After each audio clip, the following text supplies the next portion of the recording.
the Bible. Is it hard to understand?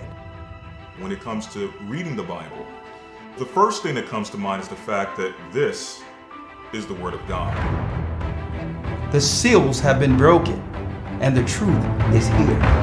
And when we go throughout the scriptures, when we go throughout extra biblical records, we find that the language that God employed, that He used to create the heavens and the earth, was the Hebrew language. Christ said, I came for the lost sheep of the house of Israel. But yet no one, no religious leader, no religious church out there anywhere can now identify the 12 tribes of Israel. Can we? God is quite simple, but it seems as if man makes understanding Him hard. What are those mysteries? The truth of your book and the truth will make you free. The Hebrew and Bible Academy, you're invited.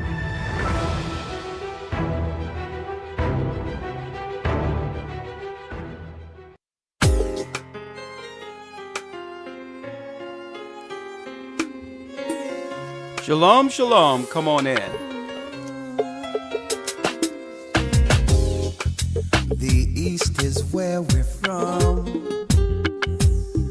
The 12 tribes of Israel.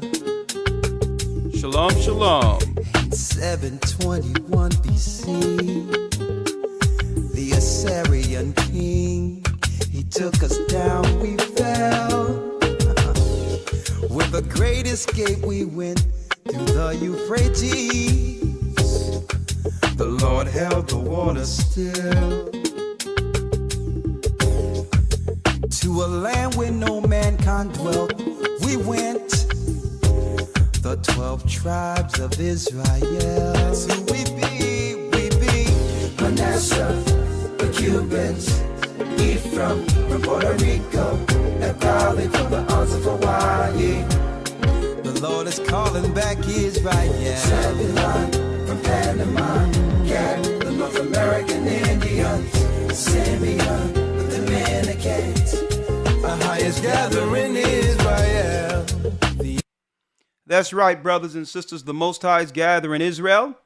I'm Elder Rick Ashar of the Gathered of Christ Church here with our weekly podcast, class, whatever you would like to call it. They call them podcasts now. But this is a discussion leading to, well, really it's to help our brothers and sisters understand the perspectives biblically of what's going on prophetically in our current times. All right. There's some seriousness, some very serious things going down in the earth right now. And hey, wait till you see what we have in store for this particular broadcast. All right. Wait till you see what's in store. Okay. Do us a favor, please. Hit the like button. Y'all know how YouTube does it. You know how they do it, folks. We're shadow banned.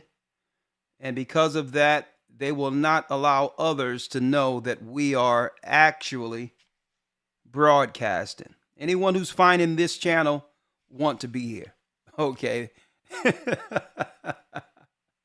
There's no one that, believe me, if you on this channel, you want to be here because they have done everything to block new viewers from seeing these particular groundbreaking lessons to give understanding to what's going on, seeking to keep the world in a ball of confusion. Okay? 1 second, folks. 1 second. Give me one moment. 1 second. The Arabs and Africans told us. 1 moment, folks.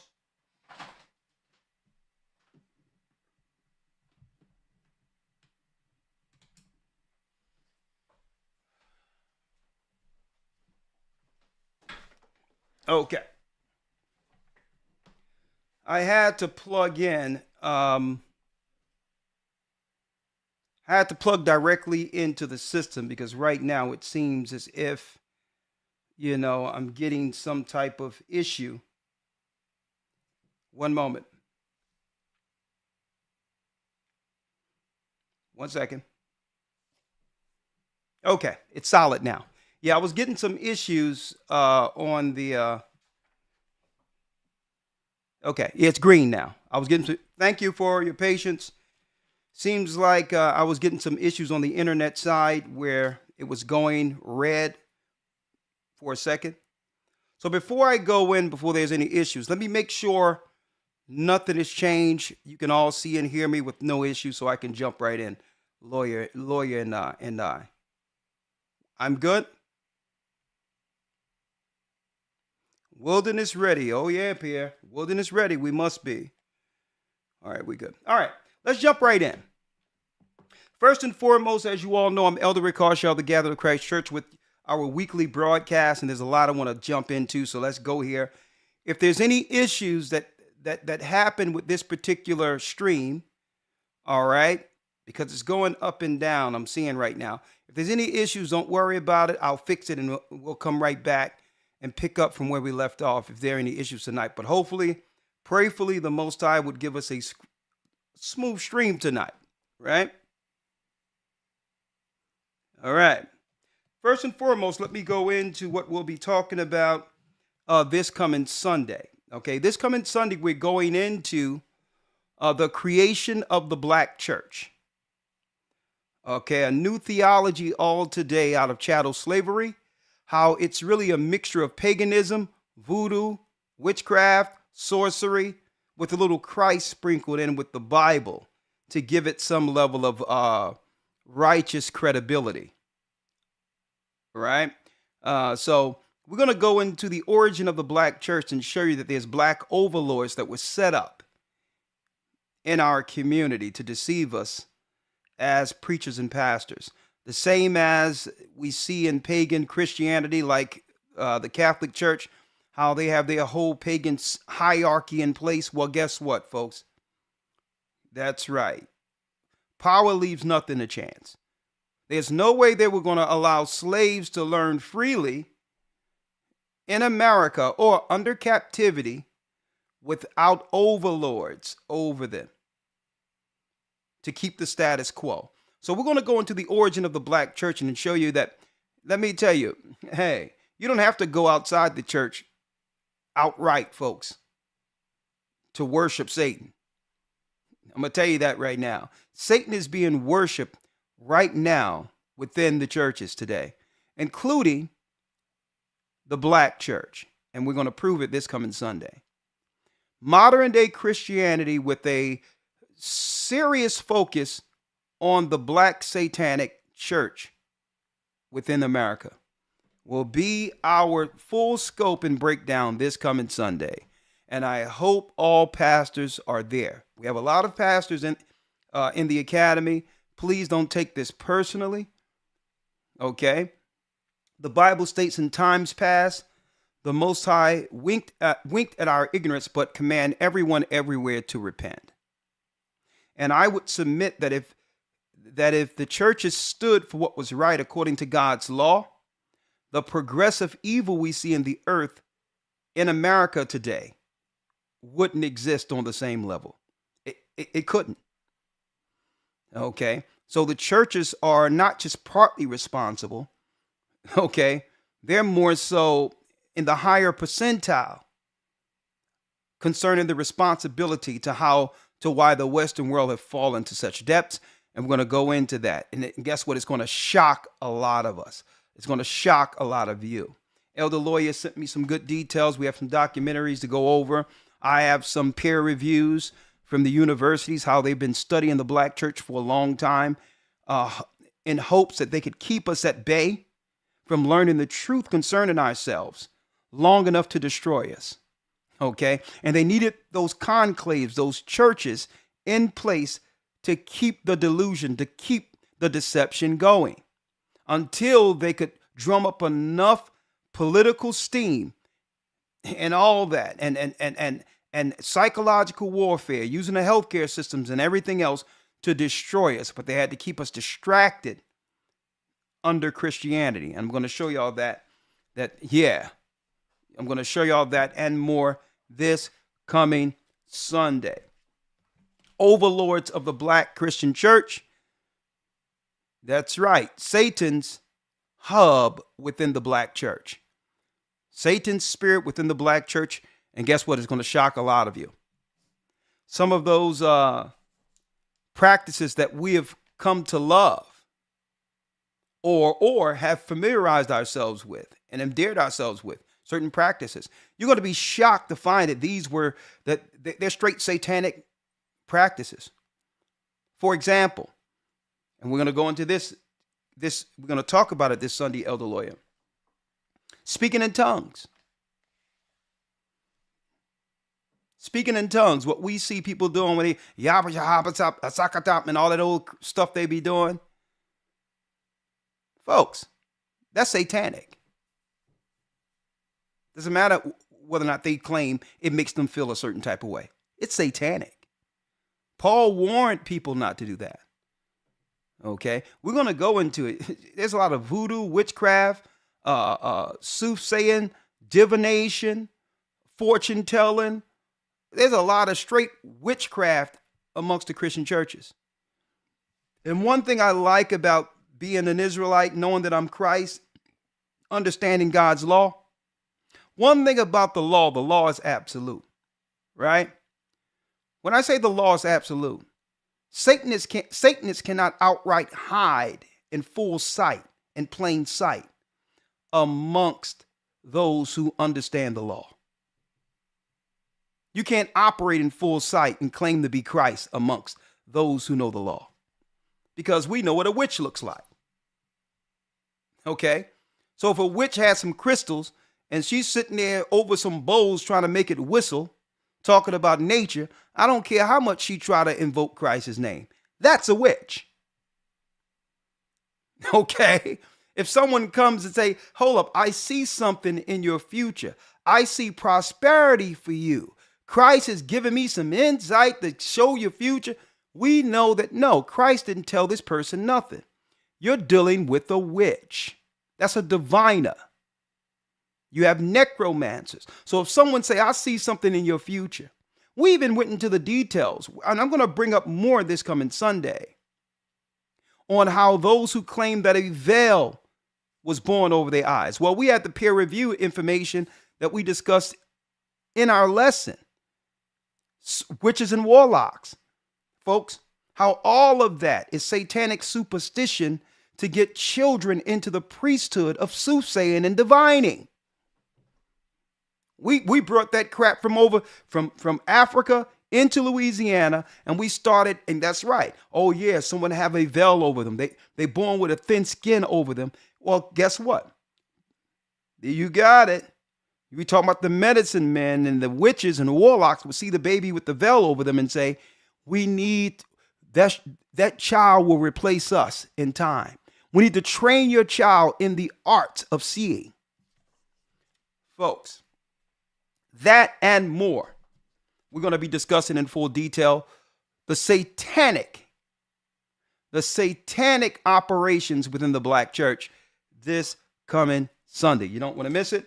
Last but not least, before I open up the dialogue for today, before I go into the topic, a short monologue.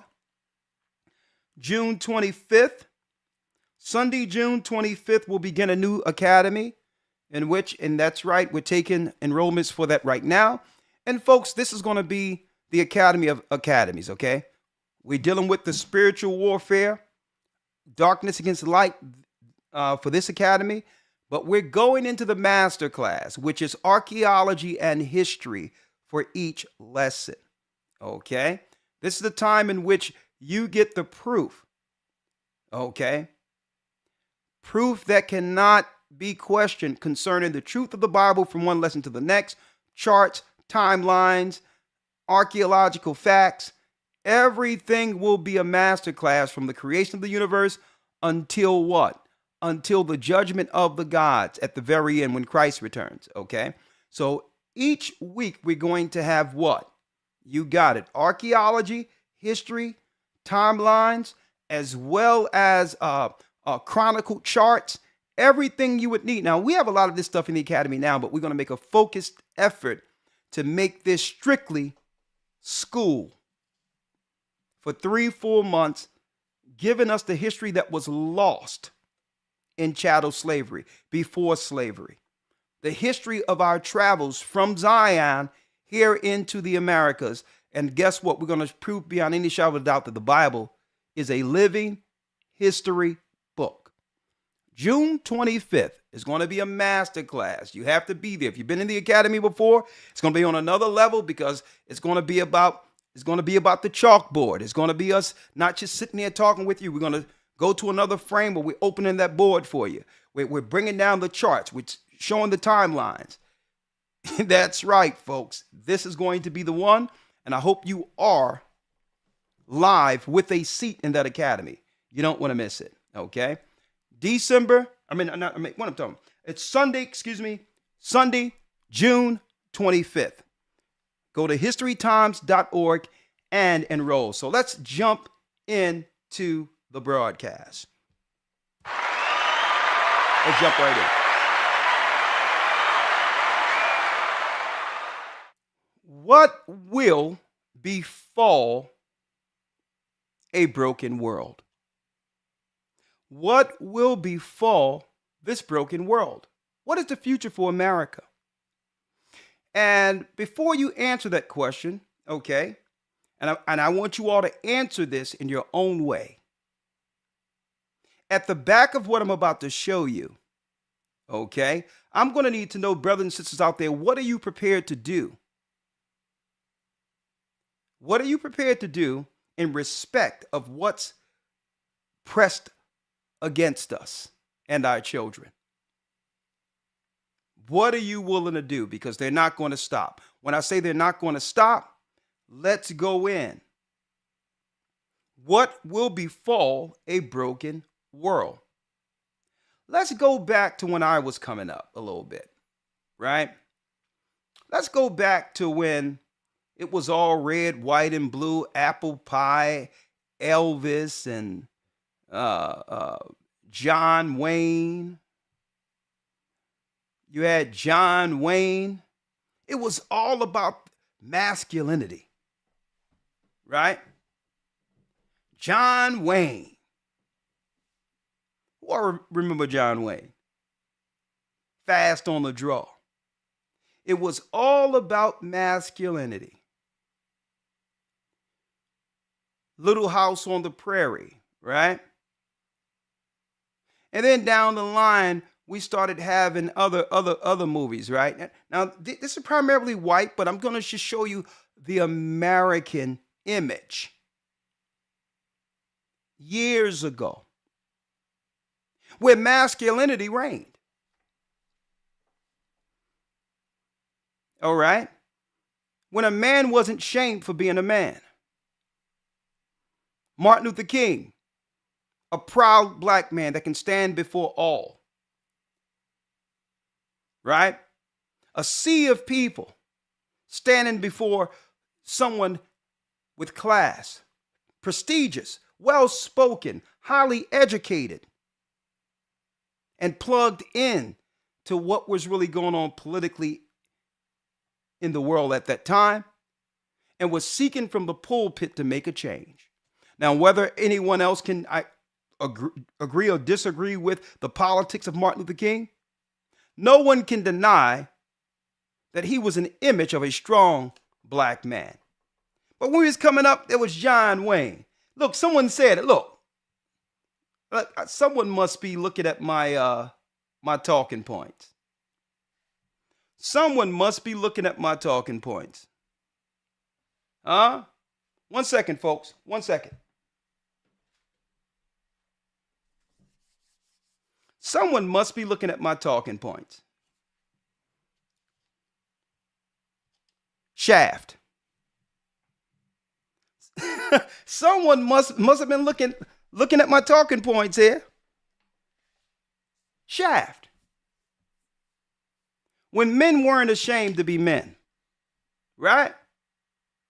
I'm a bad, shut your mouth. Y'all remember that, right? Isaac Hayes. Remember that?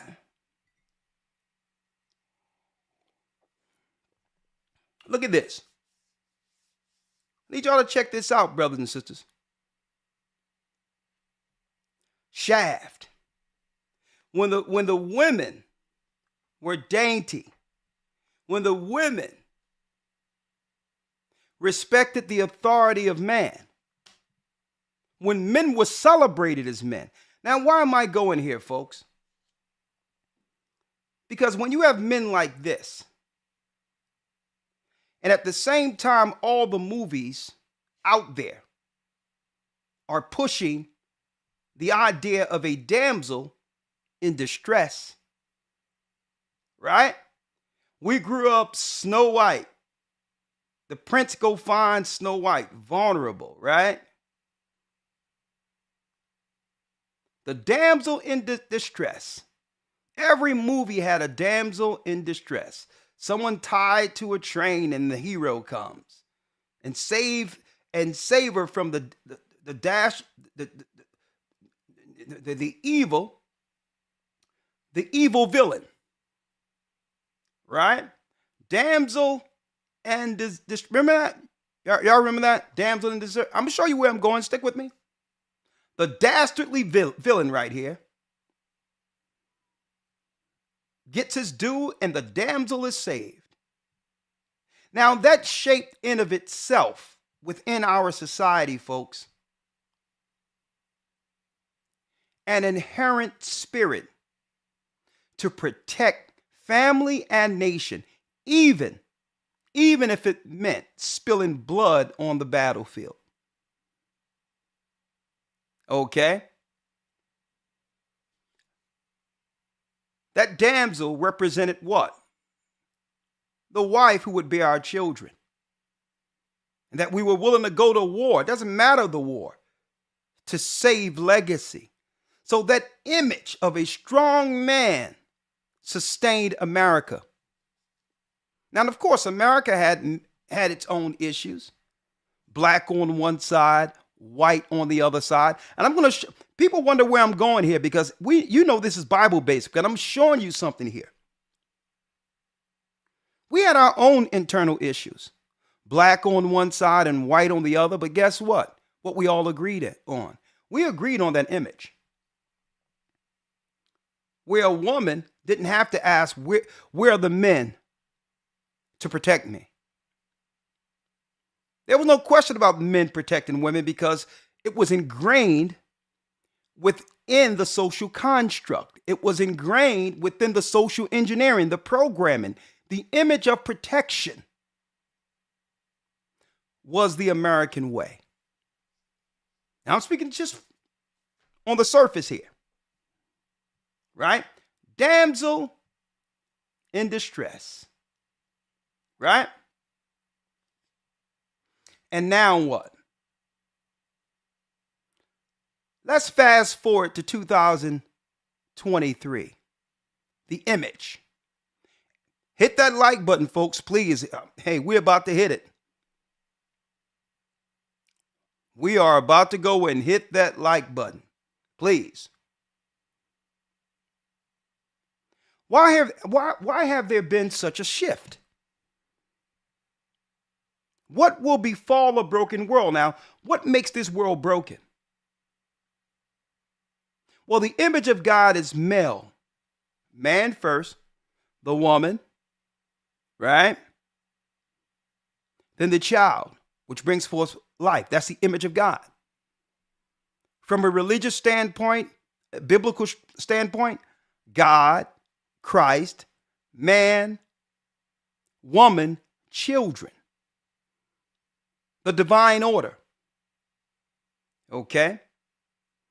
Now, as long as you have those concepts in place from one generation to the next, a nation can sustain. A nation thinks to protect itself from the foreign enemy. Why? Because the family, the man, have something to actually protect. There's something he has to protect outside of himself. It's programmed in him. It's innate. Right? But let's fast forward to 2023. And let's see what the images are today. Now remember that concept, masculinity. Masculinity. We grew up with masculine, what they would call role models, right? We grew up with masculine role models, right? See that? Shaft, John Wayne, right? The Waltons, Little House on the Prairie, the Lone Ranger and Tonto. Y'all remember that? Damsel in Distress was one key. Every movie, everything, every production had a damsel in distress, right? Now let's fast forward to 2023. Adidas Pride 2023 woman's swimsuit appeared to be modeled by a man. Now, what does this mean? We're going to go into it in a moment. I know a lot of you are going to say it's a shame, but let's bear with me here. Bear with me. Adidas Pride 2023 women's swimsuits appear to be modeled by a man.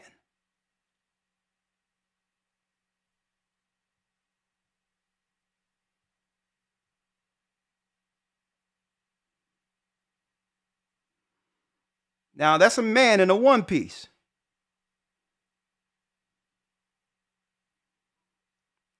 And this is a Pride swimsuit. Now, I'm going to show you where we're going at here, folks. Now, no one knows who this guy is. No one understands who raised him. No one knows where he came from. But obviously, they found this guy somewhere to model for Adidas women's swimwear. Now, women, you should be alarmed and defended. And I don't hear enough women speaking out as they should, because you don't know what this means for you. Because what this guy is doing, whatever's going on here, it's not a threat. It's not a threat at all to men. To a real man. They're aiming towards destroying the women.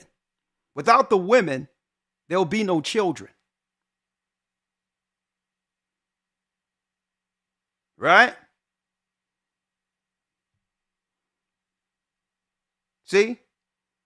The image of John Wayne back then, and even till this day, when it comes to white men, don't fear this.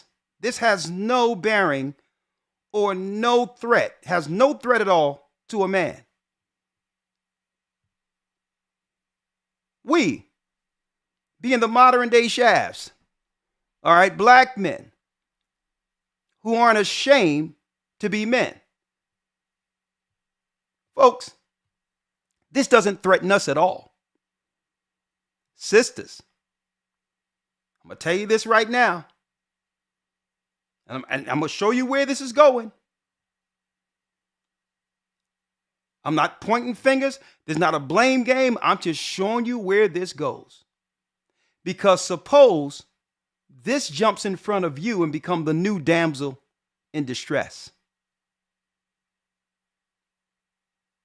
Not with men. Let me make it clear. I'm not going to be out trying to save anything that's going on with this guy in a onesie. But the government will. Let me show you. Let's go to the next one. The Indian Express. Now, brothers and sisters, none of us out here can claim while they're doing it, corporations is selling out for the money. Well, it can't be. Because Bud Light can't sell a can of beer now after they putting a biological man who was born a man, a boy, on the can of Bud Light during Pride Month. His name is Dylan Mulvaney. So you can't say it's about the money. So the corporations are willing to sacrifice the future of their stock to push biological men as women. So there must be a greater reason for this outside of money for them.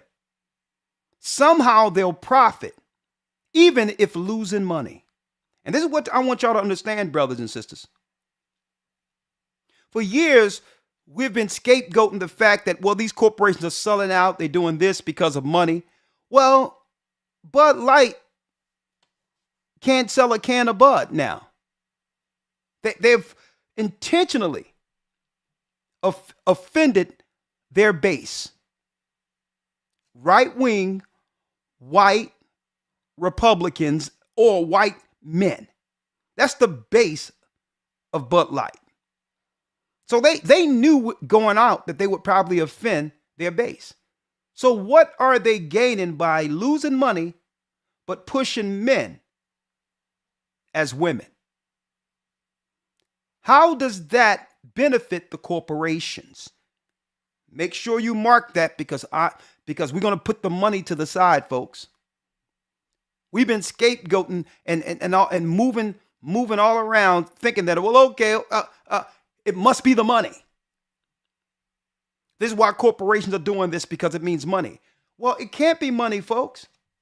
They're losing money. They're losing their money. So what is it? Elder Ramar sent this to me. Last but not least, coming up before the internet, brothers and sisters, we had Jet Magazine, we had Ebony Magazine. And every young man growing up, you know, you get that little Jet Magazine, you go right to the middle, and that's where it would show the Jet Beauty of the Month and all that, right? And then the highly anticipated once a year, they would find a beautiful woman, damsel in distress, beauty, woman, to grace the cover of Sports Illustrated. That's a one deal a year. It was a man's magazine where they would get this magazine to celebrate the beauty of a woman. Okay, whether it be Tyra Banks or whoever that might be. Well, let's fast forward to 2023. Swimsuit 2023, Sports Illustrated, Kim Purtress. That's right. This was born and is a biological boy, male.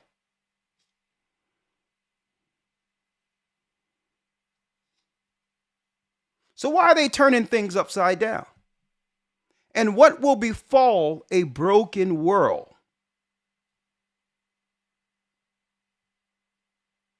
In which this is the weakness portrayed as America currently, opposed to when it was red, white, and blue, apple pie, John Wayne, Shaft.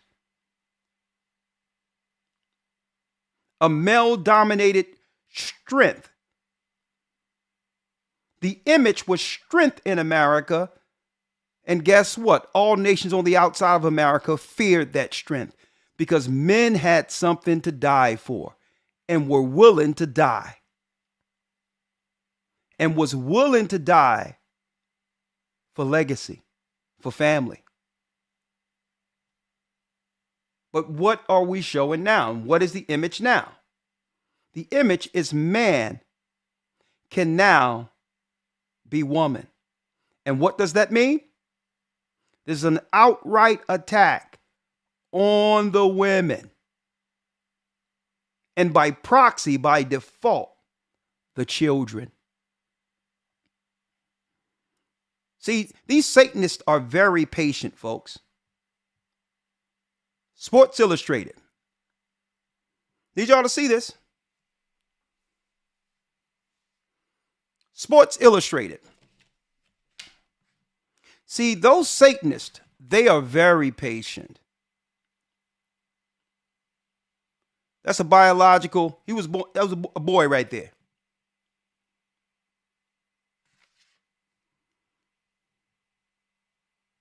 Now they want to pawn this off, but real men aren't dealing with this. No one is asking what happened to this boy. And what are we going to do to get in front of our young men not gracing the cover of Sports Illustrated swimwear?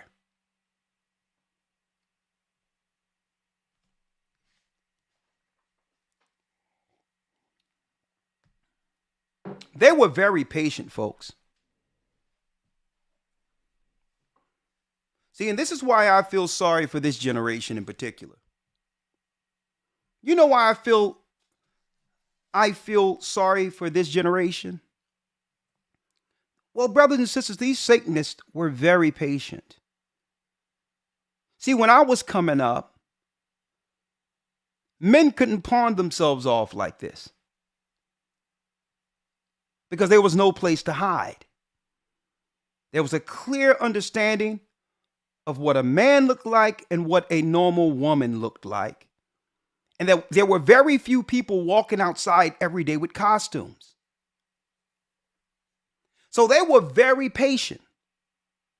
So they had to, don't forget, the transsexual thing and secret parties and that they've always dealt with those things behind closed doors. You would hear about drag shows and all that and all these other things out there, but it was separated from, that's right, from the optics of normality, from the optics of what?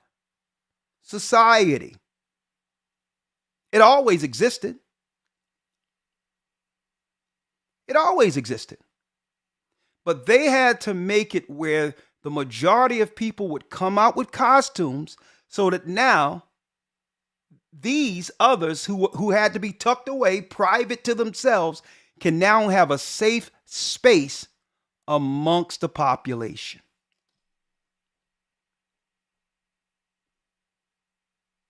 See? So they were very patient with this. Let's dress the women up like this. Let's make a prototype where all women aspire to look a certain type of way, and they would have to do these things to look that way. And eventually it'll be widely accepted amongst men and women to deal with transformed people. And eventually the guys would do the same. They can put their hair pieces in. They can put the makeup on. They can now get the BBLs. They can now take take medication, estrogen and others, and all that. And now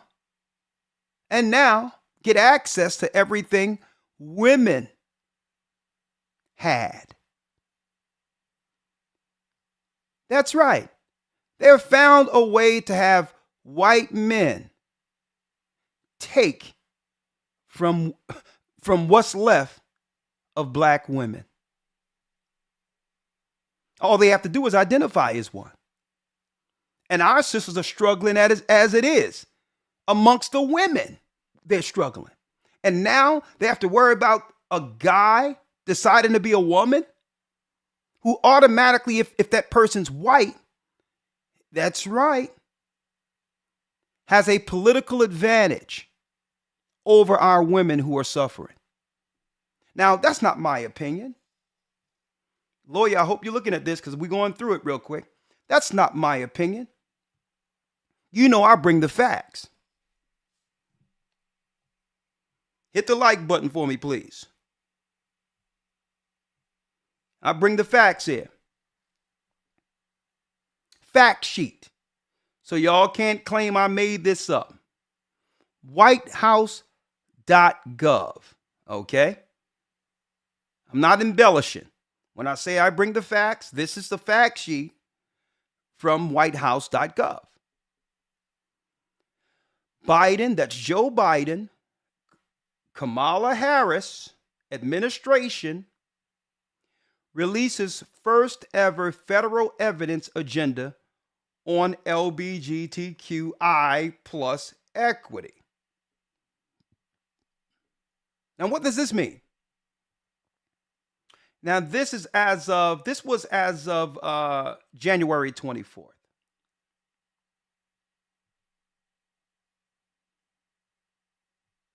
Today, the Biden and Harris administration releasing the first ever federal evidence agenda on lesbian, gay, bisexual, transgender, queer, and intersex LGBTQI equity, a roadmap that federal agencies will use to ensure they are collecting the data and evidence they need to improve the lives of LGBTQI Americans.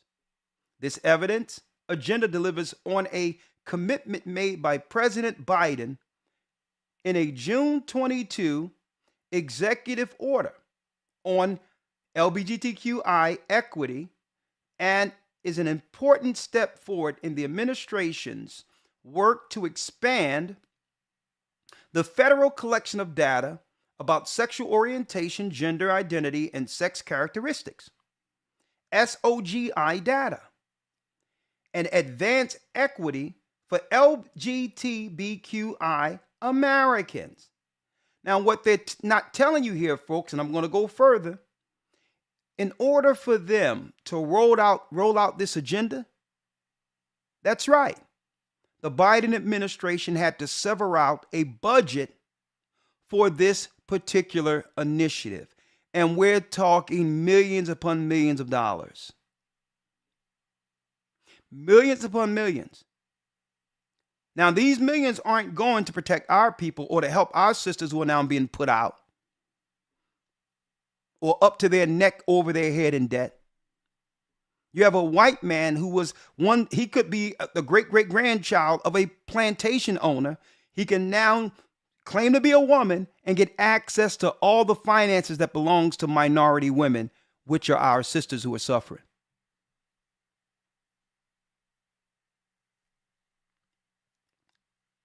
The Biden administration has made important progress to advance full inclusion and equal protection for LGBTQI and Americans, plus Americans.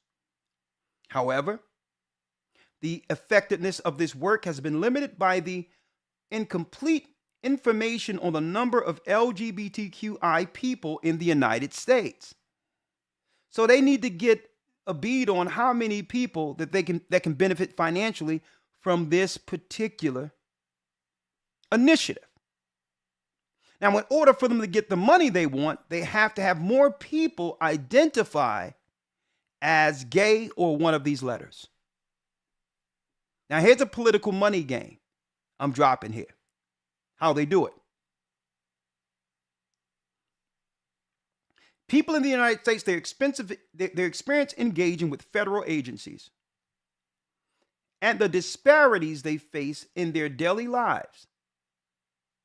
The evidence agenda released today highlights the opportunity to advance LGBTQI equity, elemental P, whatever, that increased federal data collection and evidence building would create, and provide a roadmap to guide those efforts.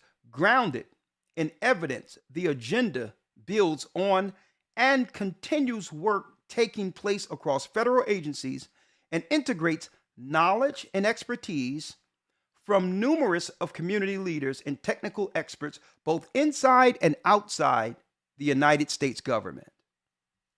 The evidence agenda includes an overview of the priority evidence gaps the Biden and Harris administration has identified where increased SOGI data collection will support more evidence-informed programs and policies. Specific questions that agencies will consider as they seek to build and use evidence to improve the health and well-being of the letter people, and important guidelines for collecting data on forms such as benefits. See that, folks? Hold, let me go. This is the White House. Here it is, sisters and brothers. Benefits applications, including the safeguards agencies might use to enable robust SOGA data collection while protecting individual privacy, security, and civil rights. And civil rights.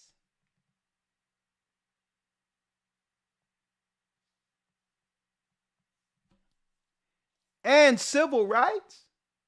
The evidence agenda released today builds on the Biden-Harris administration's historic progress to advance the letter people's data equity, including, here it come, y'all, securing $10 million for 2023 in the bipartisan government funding bill to research adding questions about the letter people, Americans, for the Census Bureau's American Community Survey.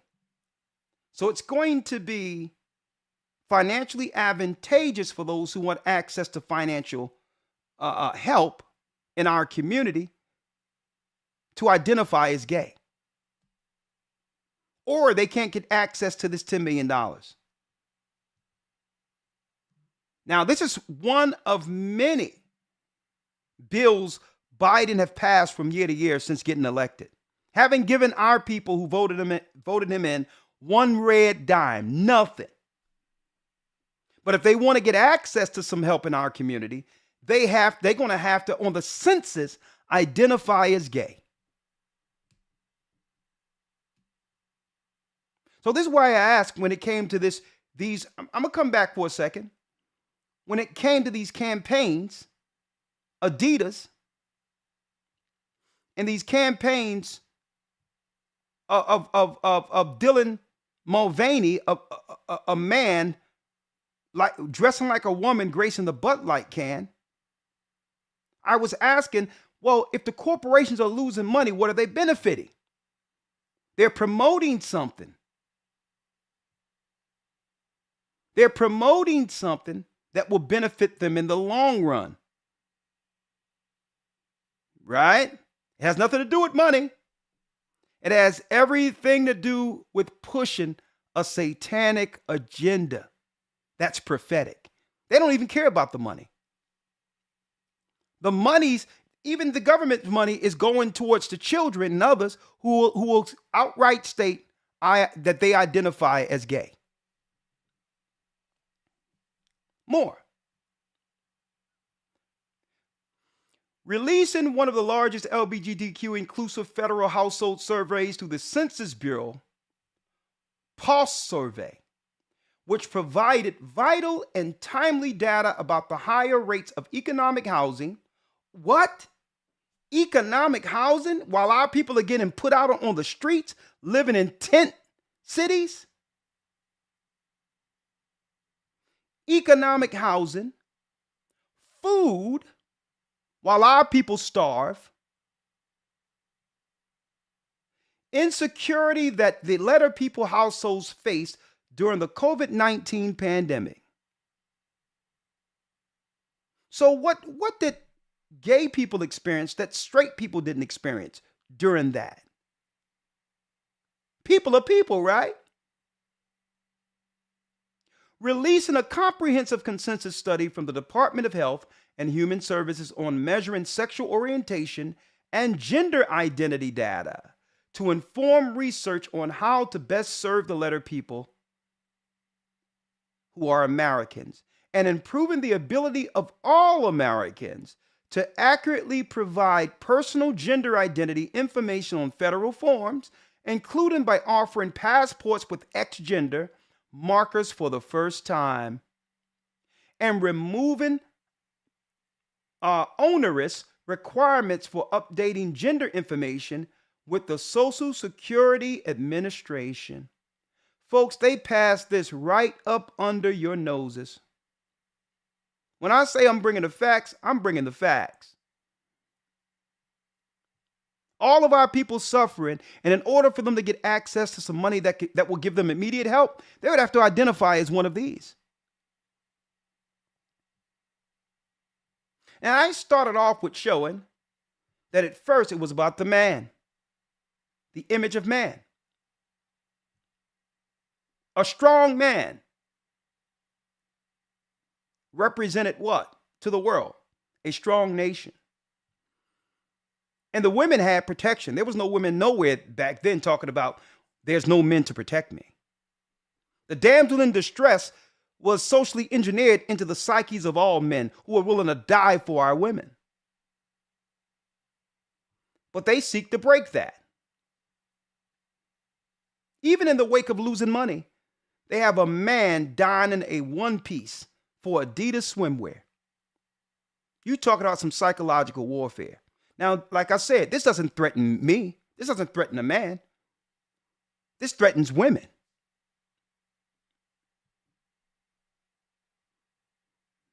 See, what they wanted to do for years was demonize men to a degree where men and women could no longer see eye to eye. To a point where men and women can no longer bear one another. And at the same time, they would pull all the people out of the closet that would shape the next agendas to keep men and women fighting against each other by using Hollywood through Tyler Perry and others so that we can be at odds with each other, and use Hollywood to show men as buffoons publicly so that there'll be no one to protect the women from their newly found friends. It came a time where it was cute in the community for sisters to have a gay friend. Folks, I'm going to tell you, folks, where this is going. This threatens women, not men, not real men. This threatens women. Because not only are they going to look to beat the women as a woman in everything, having some low-level vitriol and hatred that they're not expressing publicly against them. Not only are they going to talk about beating and destroying the women, and by default, destroy their children. It's not just about that. Now, if they identify with women as a woman, they'll be able to take all the money that's left for our women. Okay? Because this guy right here, they're not taking nothing from white women. You can forget about that. Okay? See, they got this guy gracing the Bud Light can. See that? Look at it. Sports Illustrated. They have a man on Sports Illustrated now.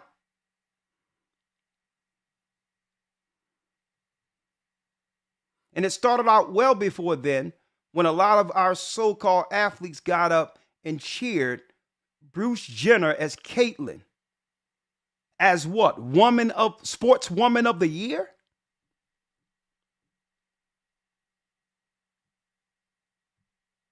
And now, the White House is financing it. Nothing for us. Everything for them. So here lies the question, Elder Lawyer. You with me? Yes, sir. I'm going to put this question out there real quick, Elder Lawyer. For parents first. Men and women. We're going to go into the scriptures. I want to just do a short monologue to show us where we're going at with what will befall a broken world. Where does this go? If there's no men to protect anyone, and there's no men with the propensity to want to protect anything, because men have taken their hand off of the rudder, off of the steering wheel, and say, you know what? Y'all deal with this thing on autopilot. We're bailing out of here. That's where men are now. And now women are held in all these positions, not realizing they only gave women the authority over the cockpit of a plane that was on its way down. That's why they putting women in mayor for Philadelphia, this, that, and the other, over police departments, over fire departments. Don't you know the optics from the outside looking in is showing America as weak? And through that, it's broken and will never come back to the glory that it once was when men were respected in position. This was a very patient plan of Satan. Very patient. But here we are. And it comes down to us now, right? I can expect the White House to do what they're doing. Okay. To finance everything against what's right. I expect them to do this. I expected them to do this, right? So it comes down to us. Now we understand that there is no hope in the White House. There never was. Parents, men and women,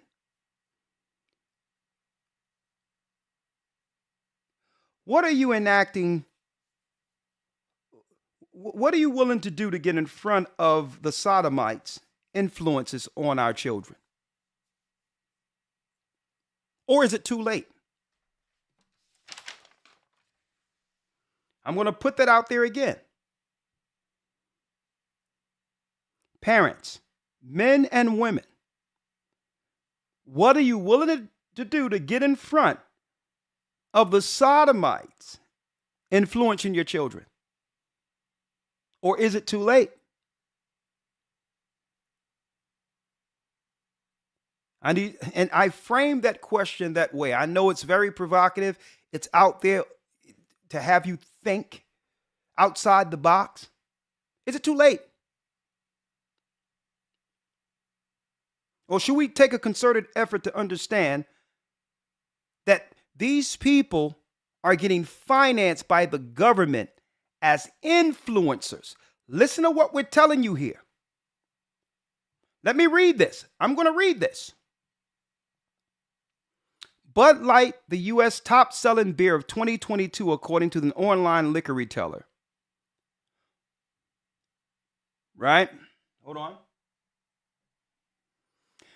Finds itself at the center of controversy after announcing to collaborate with trans rights activist Dylan Mulvaney. So this is not just a man dressed like a woman. This is an activist, an influencer. See? So if you're an activist, what are you acting? What are you an activist on behalf of? What are you pushing? This is why Bud Light don't care if they lose money. They're going to win on the other side. The greatest currency isn't money. The greatest currency, folks, have always been people.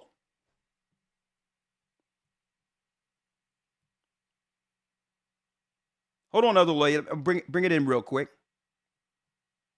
The greatest currency, let me repeat this again.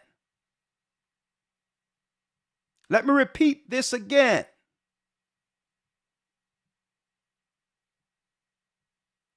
The beer company is in the heat of a controversy after announcing its collaboration with trans rights activist Dylan, a man's name, Dylan Mulvaney. So how does this profit the corporations, brothers and sisters? You know how? Because the greatest currency, this is how they lie to you, make you believe, oh man, they're just doing that for money. They're greedy. Folks, money have never been the highest currency on earth. That's what they had you believe. People are the highest currency. See? People. So if they can influence people, they can get the people to do what they want to do. That comes out as currency for the corporations. They don't care about the money. They make the money. Money is just used by them as a form of control. They're not going to confuse me. He's an activist. This is why Bud Light is willing to sacrifice its brand and its future stock. Because by putting him out there, they're in hopes of one of your children aspiring one day, one of your boys aspiring one day to grace the front of one of their brands for a few dollars. That's what it's about. They know that our children are impressionable, and they see, well, okay, if this is how I can get attention and money, hey, so be it. So they put it out there because they know more young men will choose to be a woman. Because why? Young men are looking at it as women get all the benefits anyway. They're the damsels in distress. There's extra money. If there's abuse, there's money there. They can go down and get housing. They can get this. They can get that. Hey, young boys are going to say, listen, I get nothing as a man. All right. But if I can switch this thing up, I can get everything that belongs to women. So that's the currency they want. And the reason they want that, I'm going to show you in a moment. Dylan Mulvaney, man, another influencer. They call this guy right here an influencer. Kim Petras. Yeah, that's born a boy. See that right there? Yeah, those are men ribs right there. And you can't see the 6-pack because the water is happening right here. But there's a 6 to 8-pack going on right here. And a Grammy Award winning artist and history maker wasn't enough. Kim Petras is now adding SI swimsuit cover model to her list of accomplishments. Born a boy.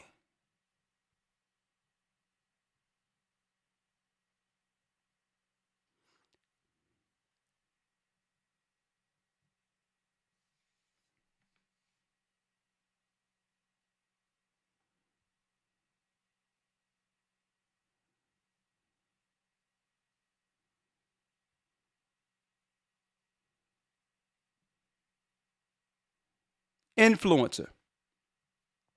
Elder Lawyer. Yes, sir. Let's jump right in. What will befall a broken world?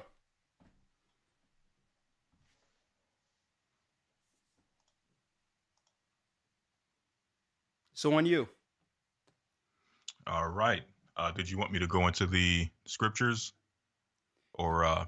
I need us to go straight to when the Sodomites came to Lot's door.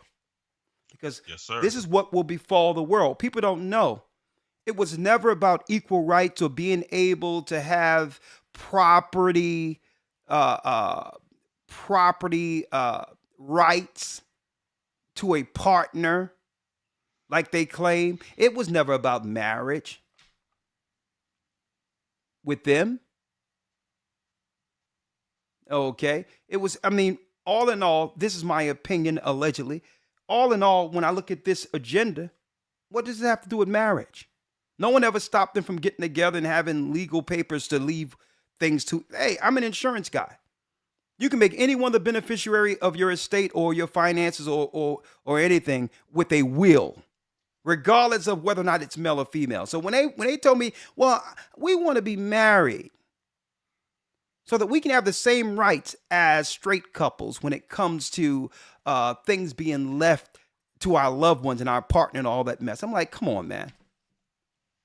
You can leave anything to a person you would like.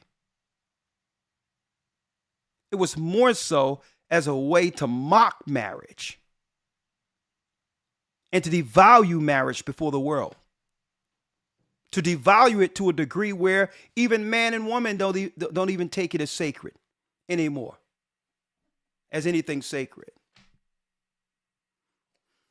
Let's go to when they came to the door. The Sodomites came to the door, because this is where we are.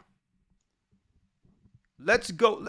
Let's go directly. And we did this last Sunday, folks. Last Sunday we went into the fall of Sodom and Gomorrah and showed the archaeological proof. And I'm going into more of that next academy. Till this day, those 5 cities of Sodom and Gomorrah smell of sulfur. It smells like it was on fire, one big barbecue. Fire rained down on Sodom because of what we're witnessing in America right now. Chapter and verse, Elder Lawyer. Yes, sir. This is the book of Genesis 19, verse number 4. Come on. But before they lay down, the men of the city, even the men of Sodom, compassed the house round, both old and young, all the people from every quarter. And they called unto Lot and said unto him, Where are the men which came unto thee this night? Bring them out. Where are the men that came unto thee this night? I'm gonna pull it up on the screen so they can see it, Elder Lawyer. Mm-hmm.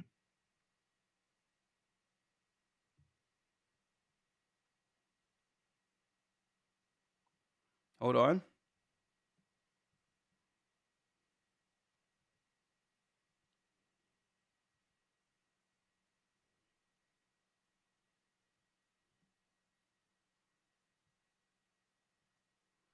Thank you, Elder Lawyer. Let's go. Yes, sir. Genesis 19, verse number 5.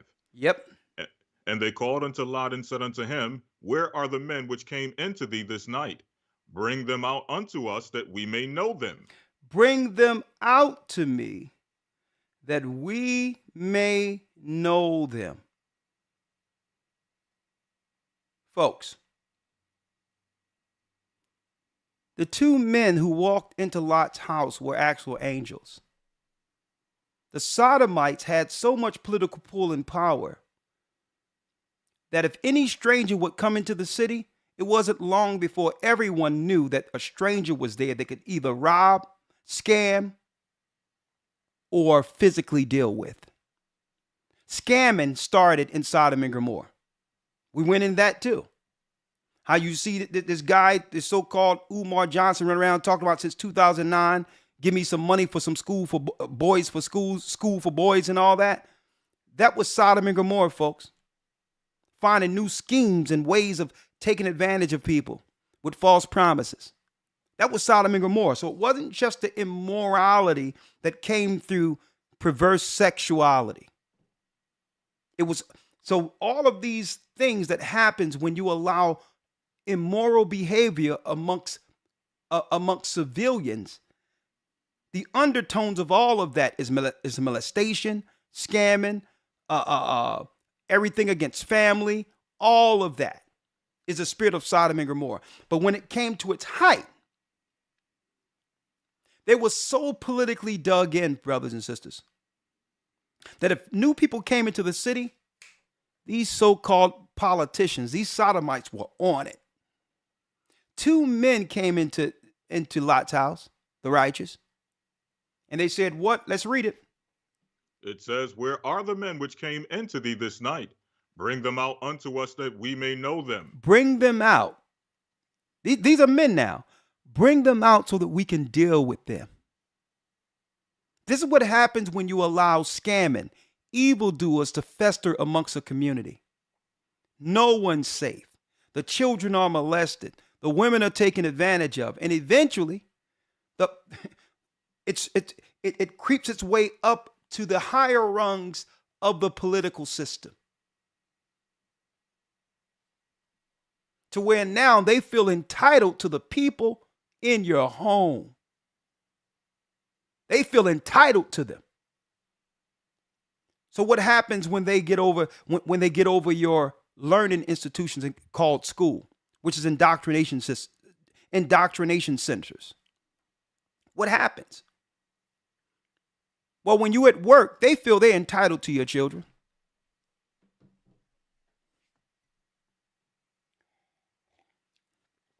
And hey, don't let there be some level of what they would deem neglect in that home. They're looking for that, allegedly. because now they can separate that child from you more than 6 to 8 hours a day. So now they came out and say, bring those men out so that we may know them. Jailhouse behavior, folks. Come on. Verse 6. And Lot went out at the door unto them and shut the door after him, and said, I pray you, brethren, do not so wickedly. Do not so wickedly. Read. Behold now, I have 2 daughters which have not known man. I have 2 daughters, they're virgins. Why don't you do the right thing? I'm willing to marry you off. Bring your sons here. Let's do it right. Okay? Get together with a woman. I'll marry you to a girl. I have 2 daughters here. Straighten your life out and do what's right. Marry a girl. Read. I have 2 daughters which have not known man. Let me, I pray you, bring them out unto you, and do ye to them as is good in your eyes. Come on. Only unto these men do nothing, for therefore came they under the shadow of my roof. And they said, Stand back. And they said again, This one fellow came in to sojourn, and he will so needs be a judge. Now will we deal worse with thee than with them? He says, listen, since you in the way of us cutting loose on these men in your house, guess what? We're going to do you first. See, this is what happens when you make an agenda and you incentivize anti-God behavior. And what's going on? The White House is doubling down on this. See? They're like, nah, we're not going to give you poor people any money in the neighborhoods. The only minority we're going to give is these people, the letter people, $10 million this year so that now we can help deal with what they're dealing with. But really, they're financing a social army against us. See? If these people have all the political pull, that means if our people need any help in our society, social programs, we have to go through them now for help in our communities.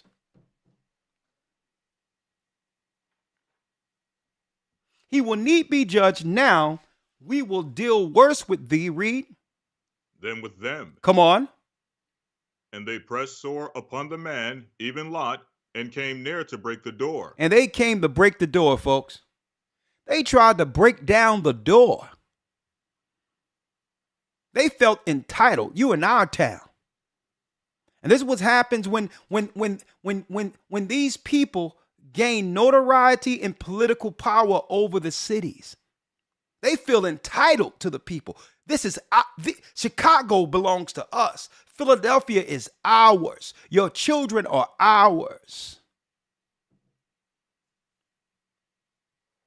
See? Read. Verse 10. But the men put forth their hand and poured Lot into the house to them and shut the door. And they smote the men that were at the door of the house with blindness, both small and great, so that they wearied themselves to find the door. Come on. Verse number 12. And the men said unto Lot, Hast thou here any besides, son-in-law, and thy sons, and thy daughters, and whatsoever thou hast in the city, bring them out of this place. Bring them out of this place.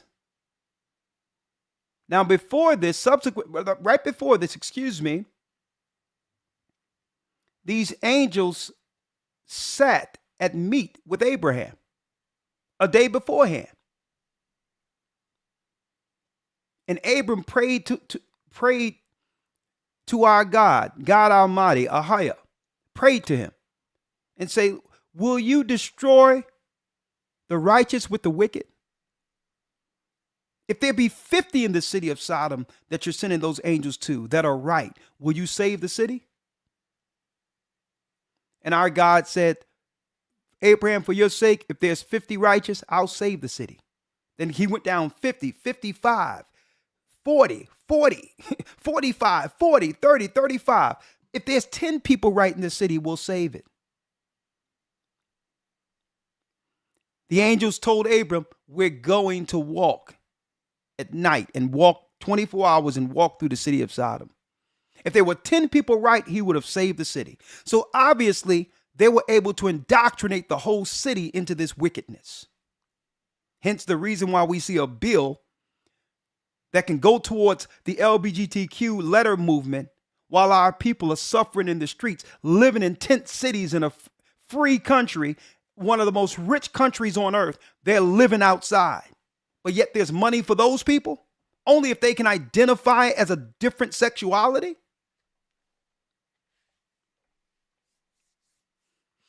13, he says, for we will destroy this place. Come on. Yes, sir. For we will destroy this place because the cry of them is waxing great before the face of the Lord. And the Lord hath sent us to destroy it. And the Lord have sent us to destroy it. I went into this Sunday where it says, the eyes of the Lord are upon the sinful kingdom, and I will destroy it from off the face of the earth. Amos 9 and 8. Because when you see people go off from masculinity, from the damsel of distress prototype as a nation, when you can no longer recognize a male from a female and all these others, folks, life will soon seek to exist anyway. This is what happens when you incentivize the mentally ill over the population.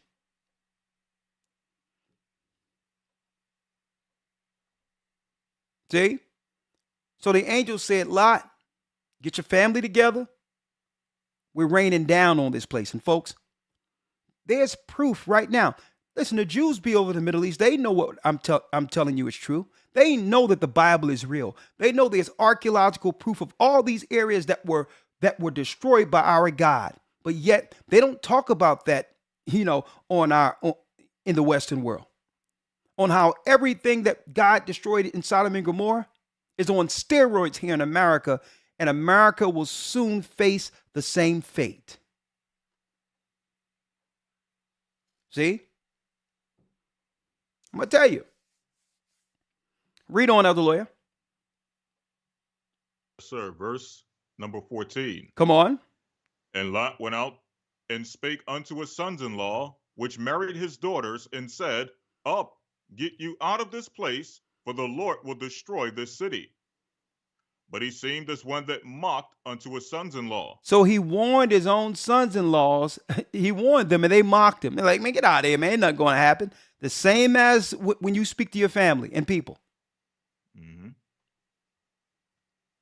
Ain't nothing going to happen, man. We thriving. I'm going to a party tonight. Yeah. It's going to rain fire. Okay. Yeah. Read the 15th verse. Yes, sir. Verse 15.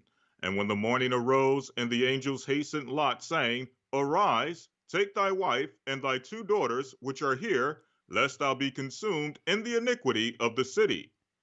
And while he lingered, the men laid hold upon his hand, and upon the hand of his wife, and upon the hand of his 2 daughters, the Lord being merciful unto him. And they brought him forth and set him without the city. Set him out the city. Read. Verse 17. And it came to pass, when he had brought them forth abroad, that he said, Escape for thy life, look not behind thee, neither stay thou in all the plain, escape to the mountain, lest thou be consumed. Read. Verse number 20. Now let's go down to his wife. Yes, sir. Verse number 26. In fact, I'll read 23. The sun was risen upon the earth when Lot entered into Zoar. Then the Lord rained upon Sodom and upon Gomorrah brimstone and fire from the Lord out of heaven. And he overthrew those cities and all the plain and all the inhabitants of the city and that which grew upon the ground. Verse 26. But his wife looked back from behind him, and she became a pillar of salt. And she became a pillar of salt. Now, there's many quotes where Christ continually remind those during his time to remember Lot's wife. Her heart was always into the city. Her heart was in the city. And guess what, folks? Check this out. Check this out. Let me show you. It says, remember Lot's wife.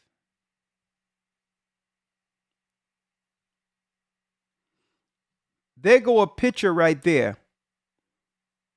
of that pillar of salt. Lot's wife, who was turned to a pillar of salt. See, we have the archaeological proof. In the same area that the angels took them out of the city on the outside. A pillar of salt on Jebel Azdum, hill of Sodom, the mountain of salt on the western shore of the Dead Sea, exactly where the Bible says it happened. Who is it? Lot's wife. Tell me the Bible isn't true.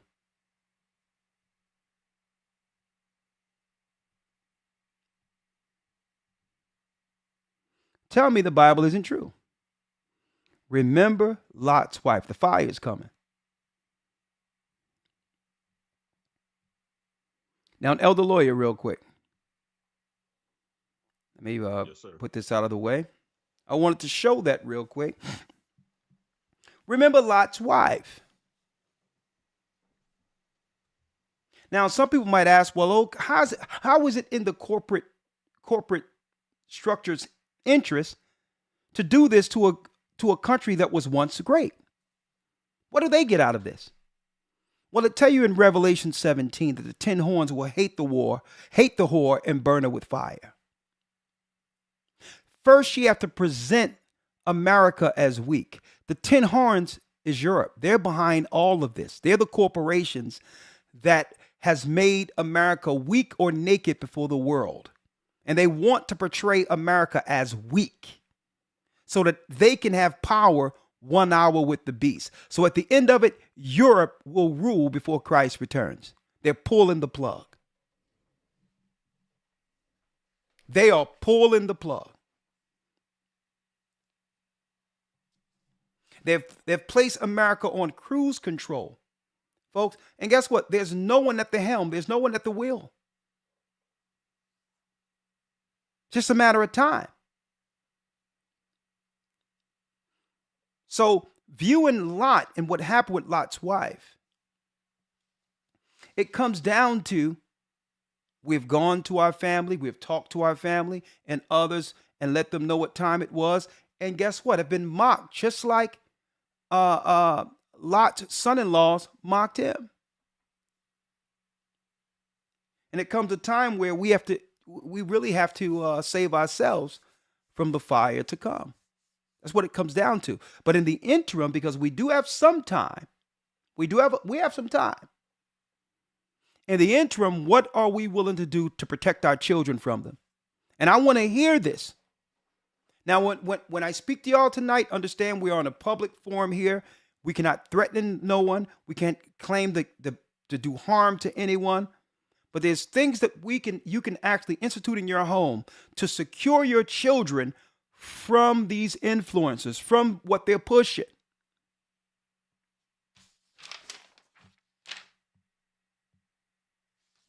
Right?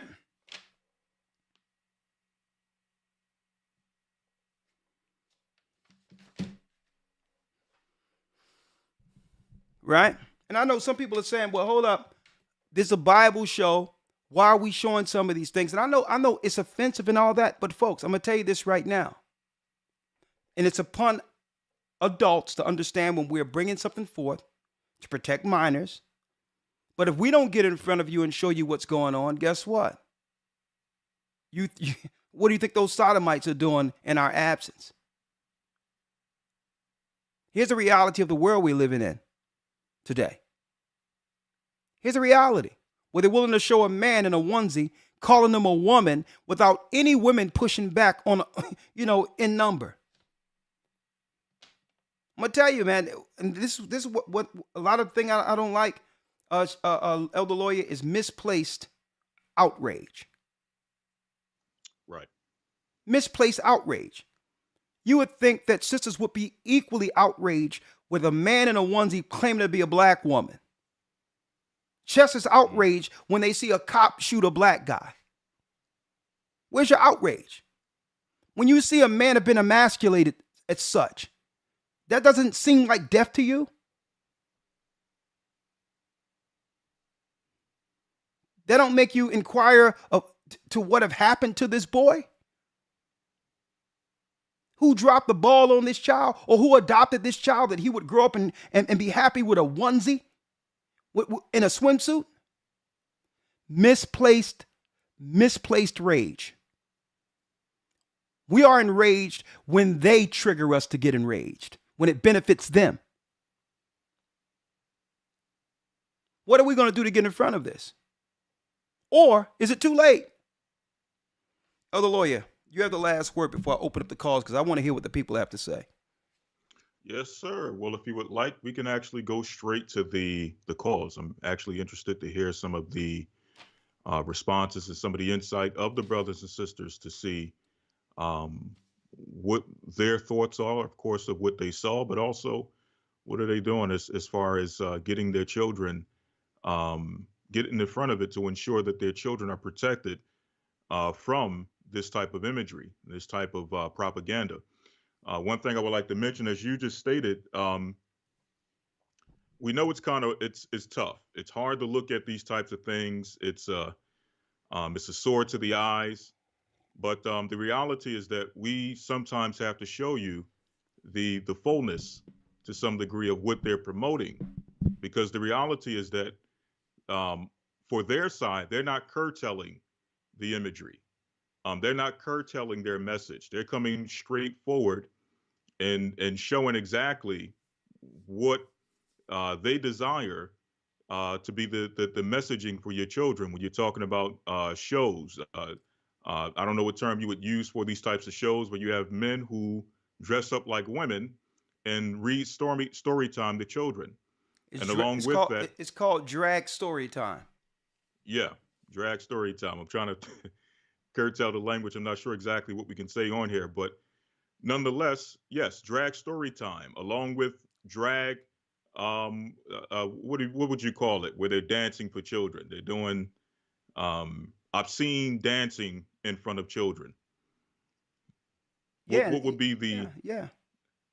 I guess that's it. Obscene dancing for children. So the point I'm making is the fact that they're not curtailing the message. They're coming straight forward and they're letting it be known exactly what they desire for your children to receive from their community. So when we bring these things out, we have to bring it in a way that you understand the reality and also understand the urgency of what's coming down the pipe. And really, to even say coming down the pipe is an understatement, because it's already here. It's no longer what society is going to be or what society will be. It's what society has become. And no matter how much people push back, if you want to look at other examples with certain cartoons, certain movies that have come out that have been promoted with certain liberal agendas, people not necessarily buying into it or liking those movies or those cartoons, and people speaking out against it, but it doesn't stop the producers of these movies from putting these things out to show you, as we've mentioned, that it's not about the money. It's about planting the seeds for the next generation, and to show you that the minds of your children are more valuable than any amount of money that these corporations could gather. It's about the minds of our children, because the reality is that our children will be the generation or the next generation of consumers. So they have to get started early with the agendas that will be sold to our children in the future, so that our children become that next generation of not only consumers, but also they want our children to carry on the ideology. But outside of that, well, the lawyer, I wonder, is there a coincidence with what they're doing right now and giving all this money and finances to the letter people, or incentivizing people to cross over to receive any financial help? Is there any connection to that, and the fact that when I showed those men and how when I was growing up, it was all about promoting America or our people or Americans as a whole with a strong male patriarchal front. And I wonder if this is an example. let me show you this here. I wonder, is there a coincidence that at the same time, Biden is putting another 10 million towards the letter group, that every branch, mainstream news, y'all getting this academy, folks, we pushing that news. I'm going to tell you to let you know what's really going on, to let you know it's all connected. Every branch of the military is struggling to make its 2022 recruiting goals, official says. Recruitment to defend America by men is at an all-time low, and that was 22. Okay? The numbers are as frightening when it comes to who's willing to stand up and fight for your own country. And speaking of men, for 2023, men have bailed out. Now, when you don't have men willing to fight for its own country, you have to start asking questions. Why? Why have men given up? When there's no damsel in distress, when there's no family or legacy to fight for, why even join? That's why Satan set this up. They set up a competitive ground where man would compete with woman. Woman would compete with man. Instead of working together to provide legacy for children. And the sodomites' fingerprints, handprints are all on that agenda to destroy the family. And now men are saying, well, listen, men are just, I'm hearing what young people are saying. And it doesn't matter whether or not people agree or disagree with it. It's not about that. It's not about that. We have to understand what happens to a society when men are no longer willing to fight for it. Fight for a nation. What happens to a nation? It falls. When men are saying, well, listen, I'm going somewhere else to find a family. Eventually, the family going to be someplace else where their heart will be to protect that country because their family lives there. This is where we are, folks. And I don't think it's a coincidence. The same time they're pulling the plug, recruitment to defend the country is at an all-time low. And brothers and sisters, I believe, my opinion right now, I believe this is intentional. And I think it's all connected. Who want to protect the country when these are the things, when these are the initiatives, a man in a swimsuit,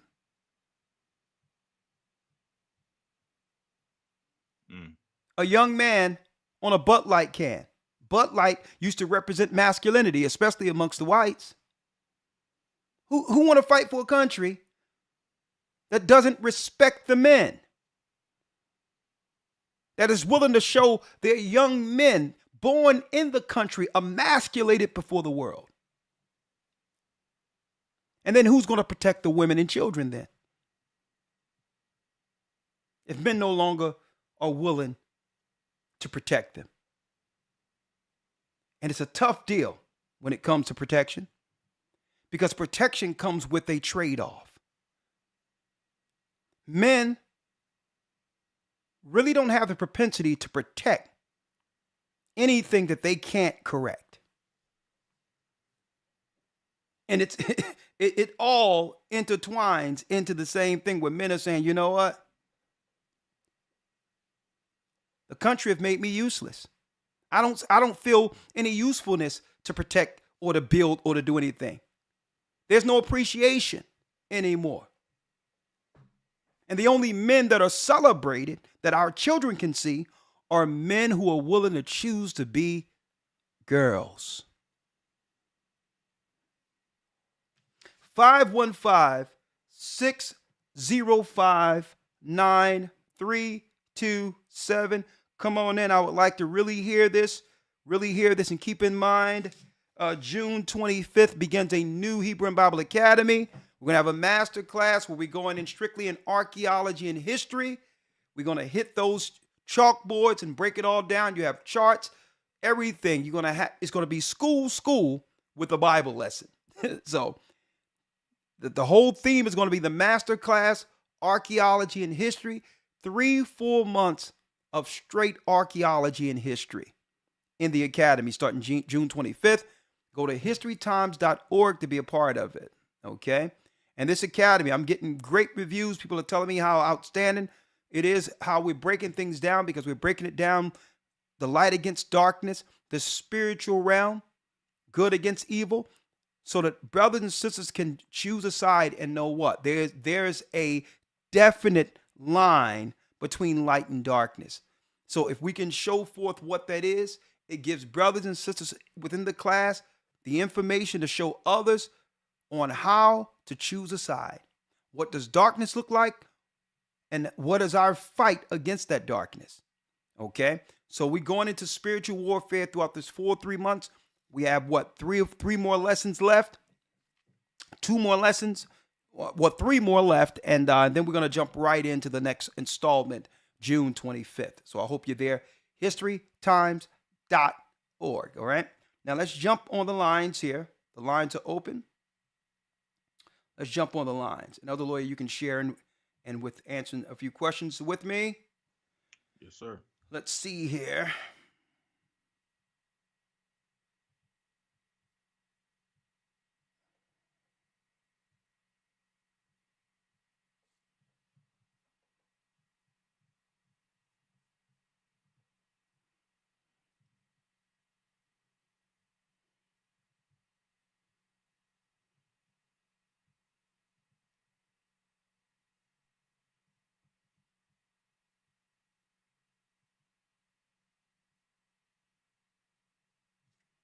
Hold on.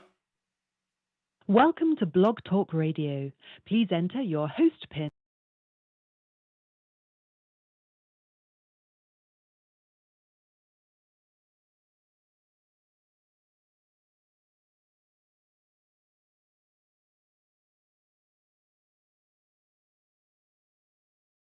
Lawyer, let me call. Oh, here it is. Here it is, right here. All right. Ramar is coming in now. Hold on.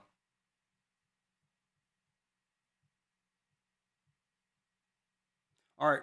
All right. Ramar has it. All right. Get ready. Get ready to call in 515-605-9327. Sorry about that, other lawyer. Let me call in. All right. Yes, sir. All right. Thank you. Participants.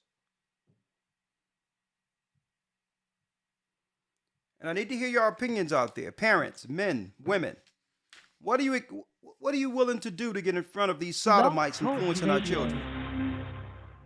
Welcome to Blog Talk Radio. Please hold and you will be able to listen to the show.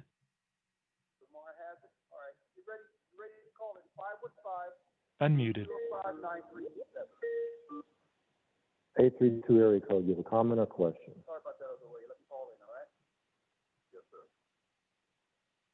Okay, Elder Ramar, I think I can hear myself. If you may, please just I'm in now. Okay. 347 area code. Oh, good evening, Elder. I have a comment. Yes. A few days ago, I was getting some things together, and my granddaughter, I like to save the packaging, from the meat, the foam packaging, and I save those because I can write. Well, you can make shrinky-dinks from them by, heating them in the oven, making them, and I would use those to write key Bible verses on that I wanted to have handy, and I was going to put them like on a little charm, not a charm bracelet, but more like a charm belt I was going to have. And I was fighting with my granddaughter over one piece. I said, well, what do you want it for? She says, I want to make a gay poster for this. And I said, why would you want to do that? Anyway, she was talking about it, that she wanted to make it at school because she wanted to support them. And I told her, I said, well, you don't want to do that. And she says, why not? So I told her that, you really don't want to get into that. And I told her about, you don't want to approach it. Well, you don't want to act like you hate them. Well, you don't have to hate them, but just don't support him. You're just not into that. And she says, well, Uncle Weldon was gay, that. I said, yes, I know. And I'm sure right now he's, in torment now because he didn't repent. And so I said I was going to have a talk with her mother and tell her to reinforce her that, Well, let's start here, sister. don't support that. Sister, let's start here. How old was she again? How old was she? She's 9. 9 years old. She's 9 years old. And you say it's your niece? My granddaughter. Your granddaughter is 9 years old, and she came from school with a project from school? Well, she said, I think she said they were going to do something like that at school, and I told her, well, really I'm saying, I'm trying to get some details. What, she got a project from school to do something for Gay Pride Day? Is what I'm asking you? Well, that's what she said. That's what she said. Arguing with me over this.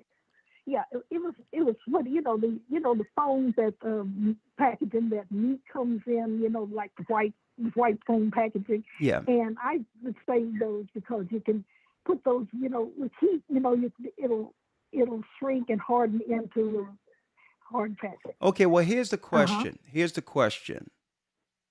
Mm-hmm. What does her parents have to say about that?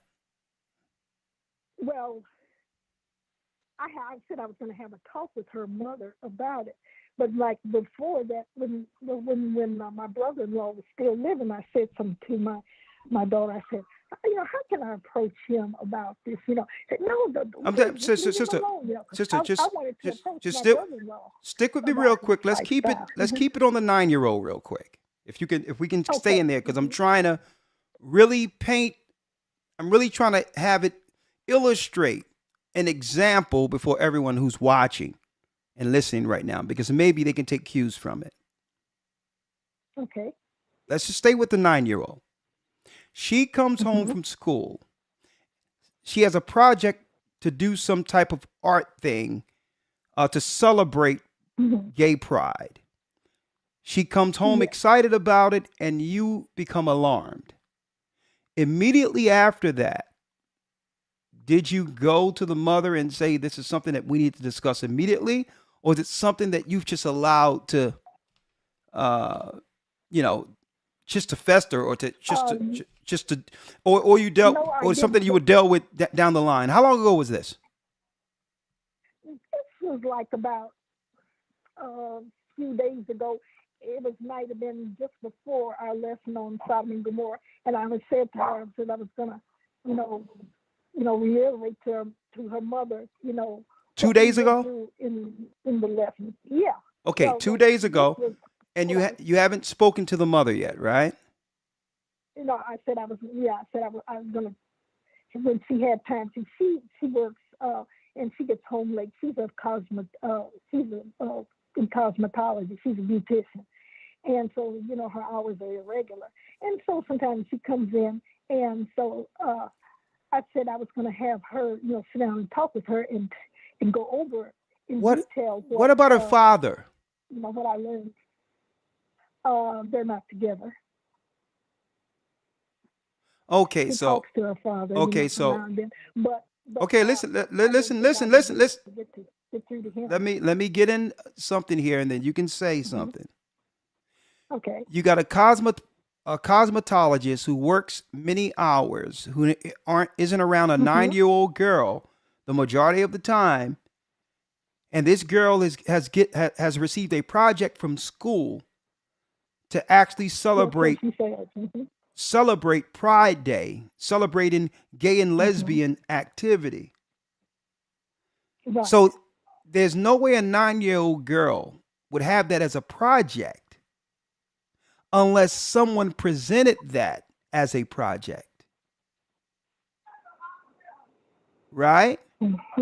So this is listen. She just told me that. I understand. Don't know if it was actually assigned or not. She told me that because she wanted this piece of. I understand. This piece of. I understand what you're saying, sister, but I'm trying to give you a greater understanding of what happens here, and I was talking about that in the academy. How children, you have to realize some of these people, when it comes to looking into other children, some children are targeted because they understand the behaviors of daughters or young boys who aren't getting the attention at home like the other children in a two husband, what a father and mother household. So automatically these children can be isolated and be slowly but surely groomed into the agendas. If the mother's working countless hours and now the daughter is to herself saying, "Yeah, grandmommy, I got an LGBTQ project," shouldn't that sound an alarm? My hair is on fire right here. That someone is actually coaxing this along. Think about it, because I was 9 years old. Sister, I was 9 years old, outside 15th and Diamond, shooting jumpers, right? Kept on shooting jumpers right there on the foul line. Okay. The school teacher come out and say, "I need you to meet the coach of the basketball team." You think you want to stay after school because you hit a few in a row. You think you want to become a part of the basketball team. They see me out there and they understood that I could be utilized for the team. So if there's a young girl, there's no father around, and now she's coming with this project that she's excited about, right? Obviously, when she go to school, she know that whoever she's turning this project into is going to give her that attention for her creativity based on a prior conversation that happened outside of the family. Shouldn't your hair be on fire? Shouldn't your daughter's hair be on fire right now? To go up to that school and find out what teacher suggested this project. Okay. Mm-hmm. Right? Right. Sure. All right. So soon you probably want to call her tonight. Is she home? No, not yet. She hasn't come home yet. And who watches the girl while she's at work? Well, I've been watching her. She's there with you now? Yes, she's here with me now. Mm-hmm. Okay, well, you're probably a good idea to probably speak to her mother about it as soon as possible. Okay. When I was coming up, little girls 9 year old, they were more so dealing with oatmeal raisin recipes and how to sew. They weren't dealing with LGBTQ projects. Mm-hmm. Okay, so I'm just alarmed because we all know where this goes. Because it won't be too long if she's doing that pride thing and happy about it. Don't be so shocked when she's at 11, 12 years old and now she's identifying as one of those letters. Mm-hmm. Possibly. All right. Okay. Now I have one question. Yeah. This deals with last week's Academy with the news when they were talking about the seeing everything coming on your smartphone and everything, and so many things. And it brings to mind, well, even the new laundry system in this apartment building. You need your smartphone to even start, to load your money on there and start the machines. And I just thinking of so many things that's coming on there. And so I got to wondering if, we can kind of stave off some of this digital so much stuff as if, I know some of us older people, we can kind of say, maybe get away with saying, well, I don't know how to work this. I don't know how to do that. I don't know how to do this or that. But I mean, like, younger people, the next generation, you all can say, I lost my phone. I dropped my phone in the sink, or this or that. I was wondering if those type of things could kind of stave off some of this Nope. digital stuff that they're trying to get to. Nope. No. No, we're living in a world of progression, and the reality is, progress waits for no one. So they're gonna hurry this thing along, and whoever doesn't fall in suit with where it's going, you'll just fall through the cracks. They're not staving anything off. Progress waits for no one. They're going all the way to the mark of the beast, and it's going to come a time where you're going to have people that's going to say, well, I need to opt out of this altogether, or I have to play the game of transhumanism. That's just what it is. Oh, No, just because just because a large number of people are saying that, okay, I can't do this right now because I don't have my phone, is it going to stop them from progressing their agendas? Because it's not about the money for them. It's about control. It's about the control. No. So they don't care if people come together and say, well, we're not going to spend. They don't care about that. It's about progressing the system and controlling those who are willing to give up their freedoms to continue their way of life, to continue the beast way of life. Okay? Oh, okay. All right. Thank you, sister. All right. Thank you. All right. Have a good evening. Thank you. I'm going to place you on hold. All right. And I'm going to say, I do want to apologize for some of the images, even though those images, they highlight exactly the progression that's going on within our systems. And I had to apologize. I know a lot of you, it's shocking to see what's out there, but the reality is they're pushing it out there. We're letting you know it's out there and get in front of it. Why? Because we need to know what you're going to do to get in front of it. These influencers are working in public view, and like what we've just mentioned, like this conversation. Let me tell you, if it wasn't for this program tonight, it would have jogged that spirit we heard tonight where a grandmother would say, well, hold up. I didn't get an opportunity to speak to my daughter about her grandchild who's being influenced right now. Okay. And I know sometimes it's provocative and all that. And, we don't put racy stuff up in that. But folks, this is mainstream media. This is what's going on. It's being pushed on our children. And we can operate as if we're ostriches sticking our head in the sand and saying, well, let's not show anything that our children are probably looking at 8 to 10 hours a day while we're at work. Or put it in your face, let you to deal with it so that we can stop obfuscating, stop ignoring the obvious. Right? Okay, we have Shamar on the line with a comment, and I do have an announcement on some scammers out there. Some scammers out there in the overseas. I'm going to talk about them too. Shamar, how are you doing, my brother? Doing good. Shalom, Ed. Bless you. Bless you. I just have a comment. Just want to chime in. Yes, floor is yours. So, first off, appreciate all the work you guys are doing. Love that academy. I've been in, I don't know how many came in count them, but thank you. Just want to say that this is a great segue from the lesson that you guys taught on Sunday. But yes. Yeah, man, I just wanted to say that what's going on with this agenda right now is crazy right now, because we live in a rural area, and usually a lot of the things that was going on in the city, you didn't see it in the rural areas.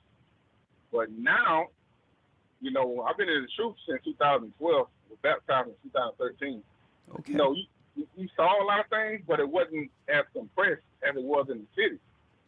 But now, it's on slow to even in the rural areas. It's so much to the point where you have to really guard your children's eyes when you take them out. Some of the things that me and my wife do, that obviously, we try to we be the best example of what an actual traditional family is supposed to look like within the home. But you having to explain, for instance, you go to a Walmart and you got one of the letter people that's a biological man dressed up as a woman with the voice of a man, and it's very confusing to the church. That's deep. Elder Lawyer, I need you to pull up Blog Talk for a minute. Yes, sir. Pull up Blog Talk because I want you to take the calls. All right, you finish what you have to say, Shamar. Oh. Right. So, there was this one, without going into too much detail, there was this one, I guess, trans, whatever, I don't know what they titles are, but in a little small town, this guy exposed like 12 people, and one of these guys was a so-called pastor or minister or something like that. And you don't want to believe it, but when a person is naming things within the homes and pulling out receipts, and these people can't even, it's sick, man. And it's going on in small cities now, small towns now. Man, we right there in Revelation when the Bible says that, the place that is spiritually Sodom and Egypt, and we right here, man. That's we all are. I want to say. Hey, brother, let me tell you, they're looking to move this thing through every place. These little small witch towns and all that. But brother, you stay girded up in the spirit and protect and guide as many people as you can before this thing falls, brother. And thank you for all your support. All right, Shalom. Shalom. Elder Lawyer. Yes, sir. So you got Blog Talk up right now? Yes, I'm in the I'm on the dashboard in Blog Talk. Okay, you can I'm not sure, however, if I'll try it out and see how it works as far as the audio. I'll see. It'll work. Yeah, you just sit there and you can talk directly to. They'll hear you since you're on Blog Talk. Right. All right. So 1 second, I have to attend to something. 1 second, folks.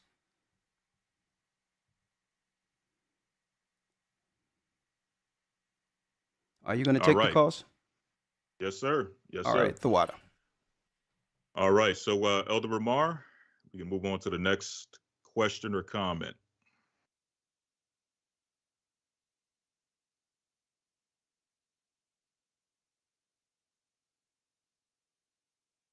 All right, Elder Ramar, can you hear me? All right, so I'll try it this way. You all let me know out there. I'm going to pull up the chat here for YouTube to just make sure you all can hear me as I speak. Okay, let me just pull up the chat. All right, I'm pretty sure you out there, you all in YouTube land can hear me nice and clearly. Okay, the issue, I'll tell you what, let me try to actually call into Blog Talk. I have the studio up, but let me try to call into Blog Talk. One moment.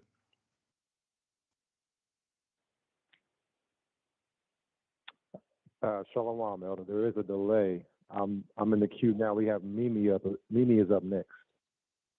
Okay, so you can hear me, but there's a delay. Yeah, I was on the YouTube.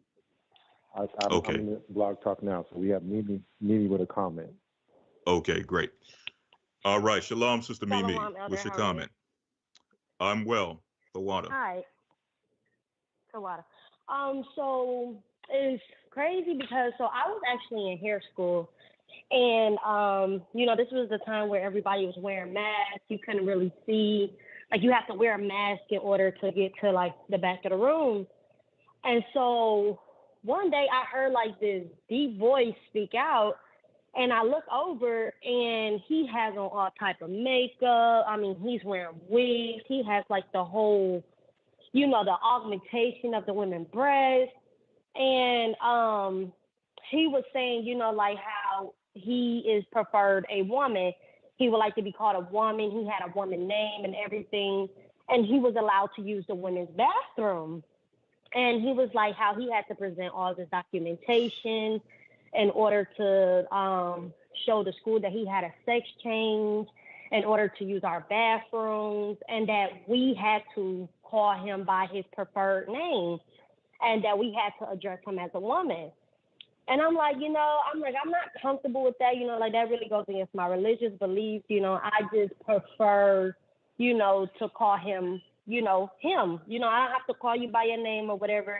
As long as you don't speak to me, I won't have to speak to you. You know what I'm saying? You just stay on your lane, and, I just stay on my lane. And so we had this exercise, they were purposely pairing him up with me for me to paint his nails, do his hair. And I was just, I felt really, I felt like they were doing that on purpose because they knew that I could not really indulge in things like that. And they were telling me that they were going to fail me if I did not do it. And I was asking, you know, well, can I get someone else? And they were like, no, and this, that, and third. And I was, you know, I really did get upset about it. So we had another guy that was also in there. So, but he didn't wear all the makeup and I'm things sorry, like sister, before you move on to the other guy, Okay. let's first find out. You expressed that you have based on your religious beliefs, you have a Right, way of life and an ideology that right, is to be protected and respected according to the will of God, according to the word of God, and according to the laws of yes, God. On the other hand, this right. guy has a persuasion that's based upon basically whatever comes to his mind. My Mhm. question for you is, has there been any level of, I guess you would say, has there been any thing to protect your religious rights, or has any advice been offered, or has anything been offered to protect your rights as a believer, the same way his rights are protected as someone who came to a mental revelation that somehow he is a gender outside of what he's been born? No, they have not. They even told me that like they would have classes where they have to do it on a Sabbath, and I would tell them, you know, I couldn't come, but they would have me fail. They even told me I couldn't even wear my head wrap in school unless it was of certain colors because it offended other people. And I'm like, I really don't understand. You know, like I really don't understand. They were like, well, if you're not comfortable using the bathroom with her, then you can wait until she come out, or you're more than welcome to use the male's restroom when the male is not in there. And I'm like, huh?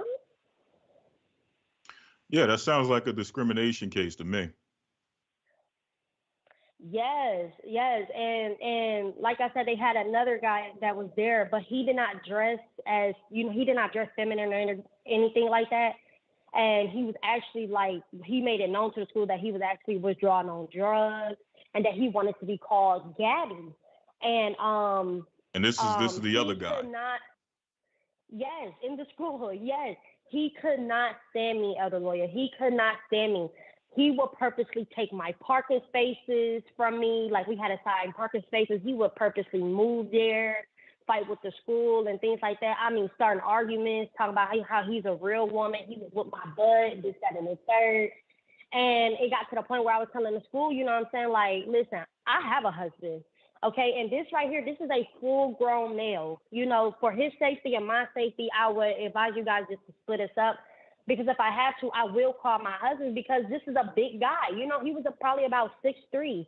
I mean, he was getting so irritated that a lot of women would not address him as Yaddy, as he wanted to be called Yaddy. Do you know this guy brought a gun to the school and told the administrators and the women that if they did not start addressing him by Gabby, what he wanted to call, he would shoot the whole school up. And they had the school on lock. And this was in Raleigh, North Carolina.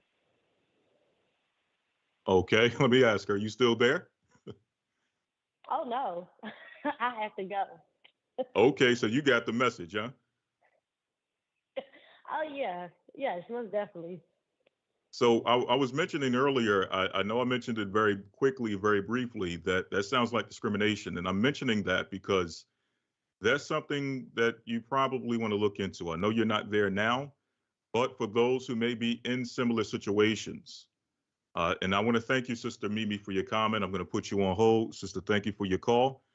But yes, Thank you. yes, Shalom, Sister.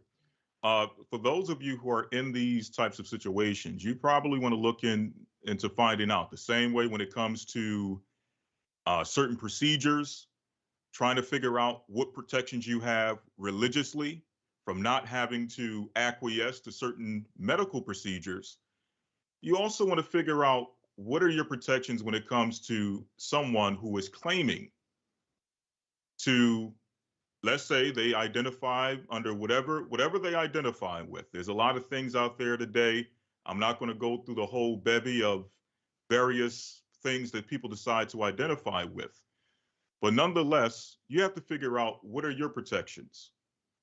Because the reality is that it's harping on discrimination.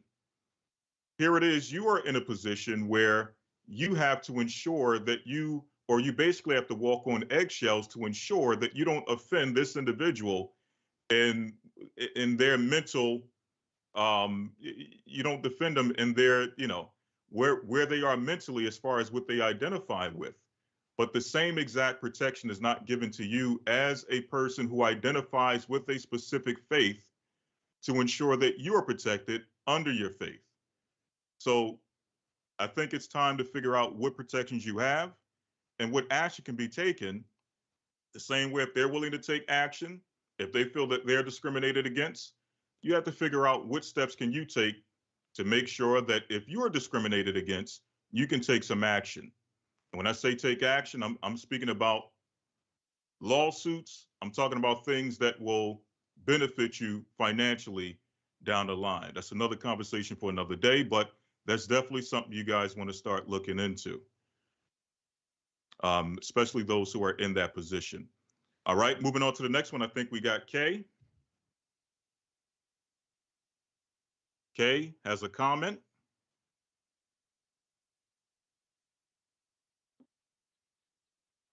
Shalom, Elder Lawyer.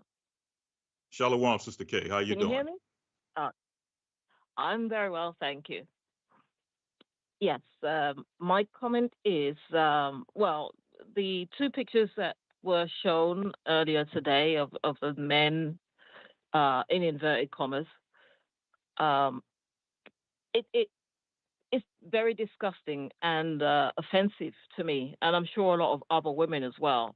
But I have not seen those photos personally. Otherwise, I definitely would have made my feelings known through comments or whatever. But I'm trying to move away from social media. Anyway, what I really wanted to say is that a neighbor of mine, she had a little girl. Some of the people in the chat may have seen me write about it. But anyway, this little girl was 3 years old, and she refused to wear girls' clothing. And she would go to school when she was 5, and if her mother would dress her in a dress or a skirt, she'd change out of the skirt into trousers. And this has been going on for years. Now, this girl is a woman, and yes, she's got a woman as her partner. She also went to the school prom in a man's suit. Now, personally, I believe if the mother had started to curtail this behavior from when she was like a little girl, from 3 years old, she could have moved her to another school. She could have thrown out every pair of trousers and shorts in the house and just made the girl dress in dresses and skirts, only pure girls' clothing. And also obviously have the Bible there to teach her child that she's a girl and not a boy. I'm sure that the girl would have grown up to be a woman and be married to a man right now, instead of, being with who she is, the letter people, or whatever you want to call them. That was, I know there was no father in the home, and I believe that if there was a father in the home, that probably the girl would have grown up to be straight. I don't know. Well, let me ask Sister Kay, do you have children? No, unfortunately. I got lots of nieces and nephews, though. Okay. All right. And I asked that question to ask the follow-up, which is, if you had children, if you had been in that scenario or that situation where that was your daughter, what steps would you have taken to ensure that, seeing those signs early on, what steps would you have taken to ensure that that child grew up with a proper understanding of her gender, not only her gender, but the roles that are associated with her gender? Well, the Bible as a foundation, firstly, to help situate her and root her in the Most High and Yashaya. Secondly, as I said, take away anything that will make her believe that she's a boy. And just keep reaffirming to her that she is a girl, not a boy. Take her out of that school that she was in, because it's obvious that, to me anyway, I believe maybe something happened to her to make her believe that she's a boy. And I would never have allowed her to wear anything that made her think that, yeah, I'm a boy right now. No way. I'd have been very strict on that child. So Yes. I was brought up. That's how my brothers were brought up. We all know the Bible, so no, that's not going on in my house. Well, absolutely. And all praise to the Most High for that. And I asked that question because obviously we want to try to give a real-time practical solution for those situations, those real life situations that we've seen, that we've witnessed, and that we've experienced, so that if we find ourselves in that situation, or being that we do have those out there who do have children, what steps should be taken in the case that you have a child that young who seems to be moving towards a particular path. What do you do to get them back on the right path? And obviously, as you mentioned, we want to make sure that the scriptures are the foundation. And as the scriptures say, you have to train up a child in the way that they should go, so that when they are older, they do not depart from it. Now, obviously, or I'm going to say apparently, I don't know what discussions they were having in the household, but apparently that first step was not taken as far as training up that child in the way that it should go. Secondly, when it seems like a child that young is making decisions outside of the pay grade of someone that is that young, at 3 years old, I don't think that those conversations, those thoughts, or those ideas should even be present within a child's mind as far as gender and what people call sexuality or what have you. So when those things are present, right. So when those things are present, we have to make diligent inquisition and figure out and investigate how and why. How is it that a child this young is seeming to have some type of identity, gender identity issues? How did this happen? When did these thoughts begin to enter in? Okay. How and why? Okay. When did the infraction come in? When did the intrusion come into this child's mind to make them have questions about something as, I guess you would say, something as adult natured as gender identity? Okay. But I'm going to give you the last comment, sister, before we move on to the next call. Yeah, I totally agree with what you said. As I said, I would make sure I take the right or the correct steps according to the Most High and the Bible to, correct the child. Because, as I said, to me, it's obvious something happened to her. A 3-year-old does not come home, excuse me, with those thoughts in her mind. But the parent was definitely at fault there. And now the child, well, she's a grown woman now. She's in her teens or early 20s now. So you can see how long ago that was, that this was happening. So you can see that the agenda is moving forward much quickly than it used to be. It was slower then. Now they just don't care. It's all out there for everybody to see. And people need to be aware of what's going on with their kids. They need to talk to them and also look in their books, because we've seen what's going on with school books now. It's, I don't know if I can say the word, but, the books are terrible. Just put it that way. You can't. Absolutely. I would never allow my children to. I would take them out of school anyway, personally. I would take them out of school and homeschool them. I'm not allowing that.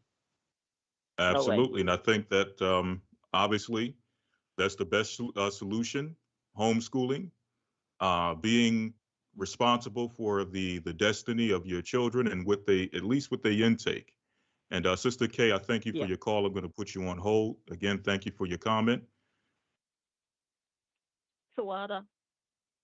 All right, all praise to the Most High. So yes, definitely homeschooling is the best solution to control what your children intake, what comes into the view of your children.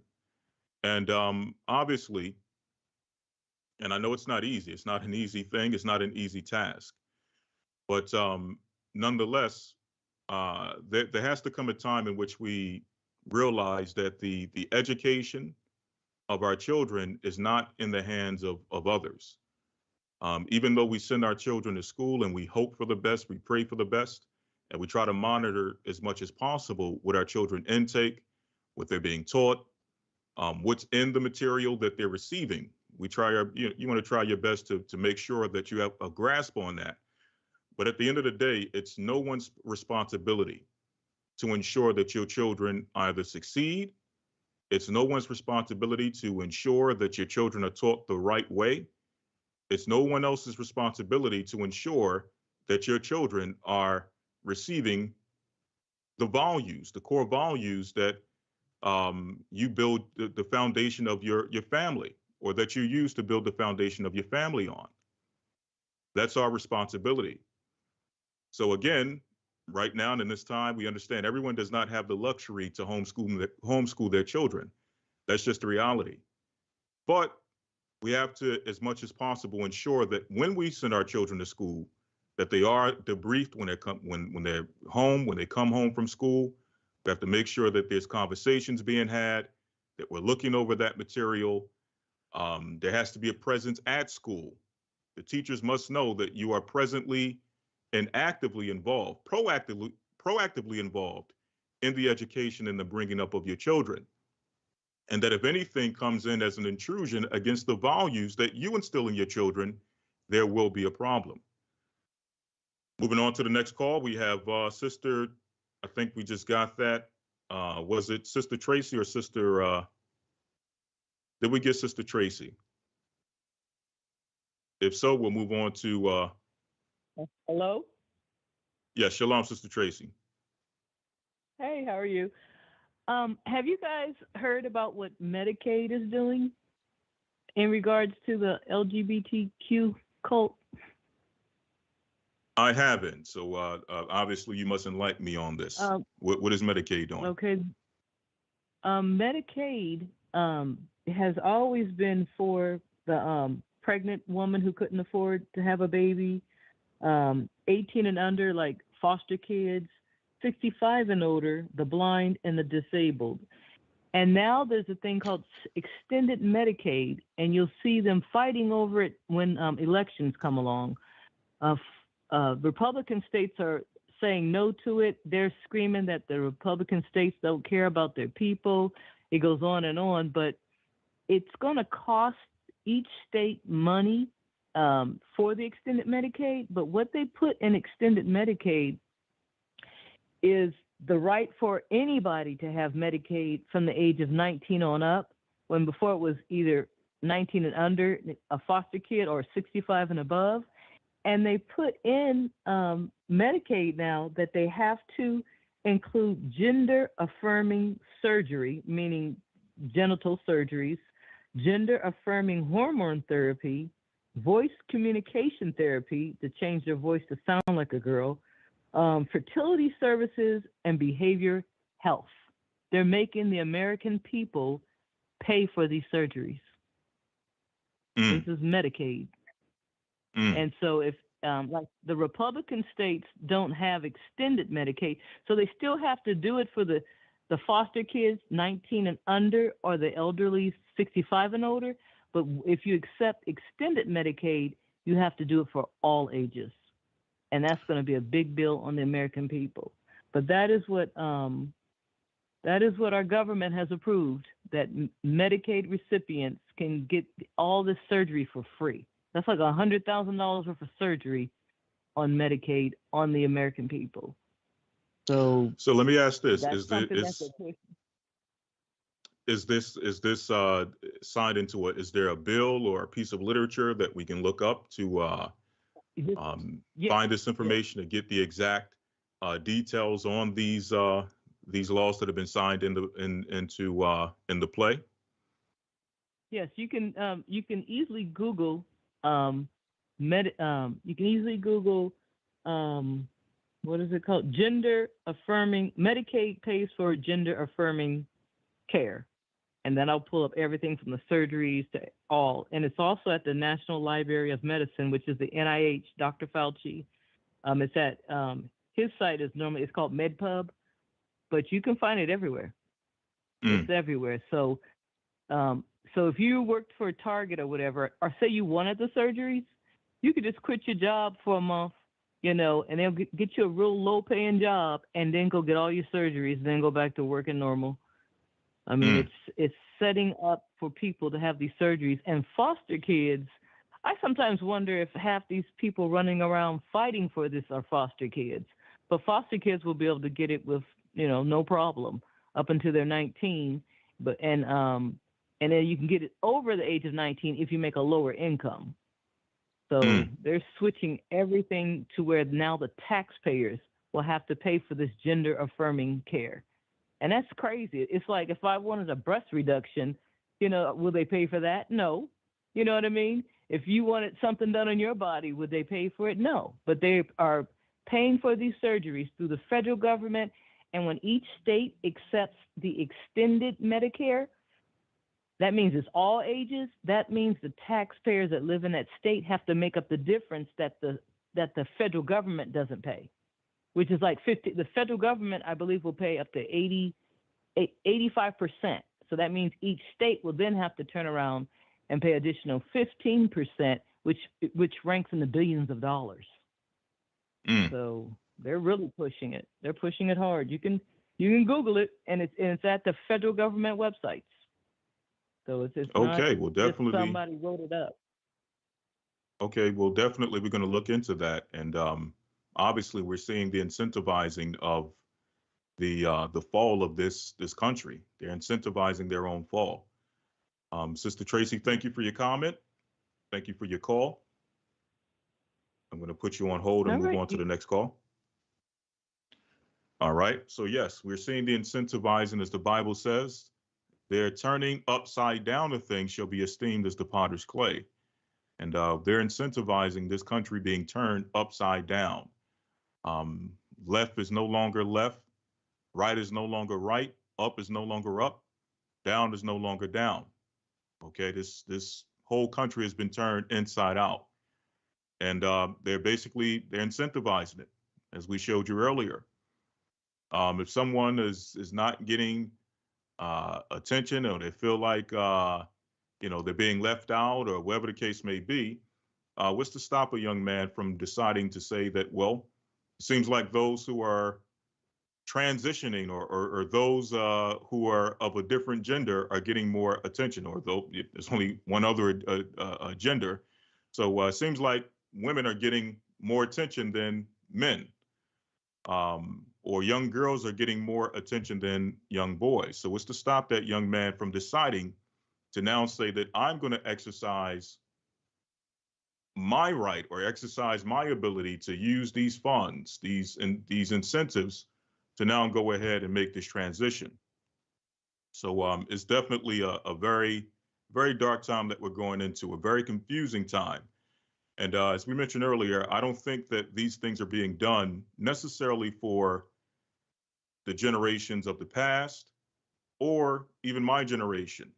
I think that all of this is being geared towards planting the seeds for the generations that are to come, or the generations of children that are growing up now in this society, to a point where, to some degree, this is going to be all they know. This is going to be normal for them. Okay? For example, there was a time in which Black people accessing the same facilities as white people wasn't the societal norm. And there was a time where there was a generation where they didn't know any such thing. It was a divided society. And then after a while, as things started to transition, You started to see a thing where a society sprung up where the only thing they knew was Black people accessing the same exact facilities and the same exact institutions as white people. It became their societal norm.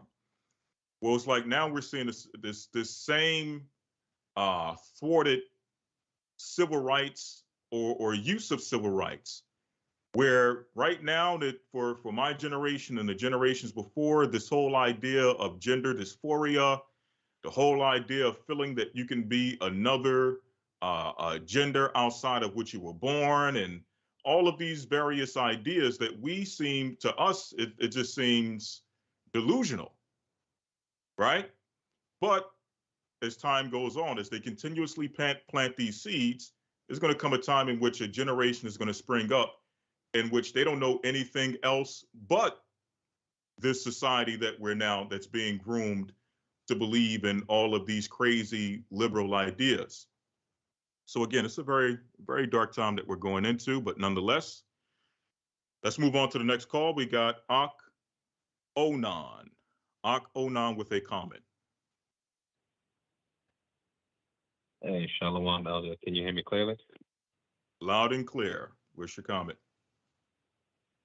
I thought it was very key that the elder had brought out what the masculine man or what a image of a man used to be, in those times where he had, you had the Shaft, you had the Elvis, John Wayne, and even me growing up as a young kid, you had the Arnold Schwarzenegger and John Claude Van Damme's and what have you. And I think it's important that was pointed out is because, I thought it was important that it was brought out because, Stallone, I'm sorry. Because TV itself, it's really a program, you know what I mean? And they use it to tell what type of vision they want us to see. So if you have that where it's been programmed, this is how a man is and this is how a woman is, where you fast forward now, the women are more so the heroes of the cinematic, projects that they put out there, and the man is more like a useless dunce almost, where they kind of just, the woman saving the man, and the man can't put two and two together. So another point is that even though the images were quite, I would say a little graphic, maybe for some viewers, I think it was important to also put that out, is because that's also showing you that you could come across someone, especially someone who's looking like the individual in the sports magazine, where you can't really tell unless you're being told that this is a man. You can't really tell if it is. So it's letting not only the older people know, but the children know that you have to be careful with who you're dealing with, especially if they're outside the church. Like me personally, I can't really control it, but I would promote to my children to please marry someone in the church, because I truly believe that there's nothing out there outside of the Gathering of Christ Church. And the last point I wanted to make is that, there were talks of this, this sickness that everyone was going crazy over a while ago, and being, careful with my wording here.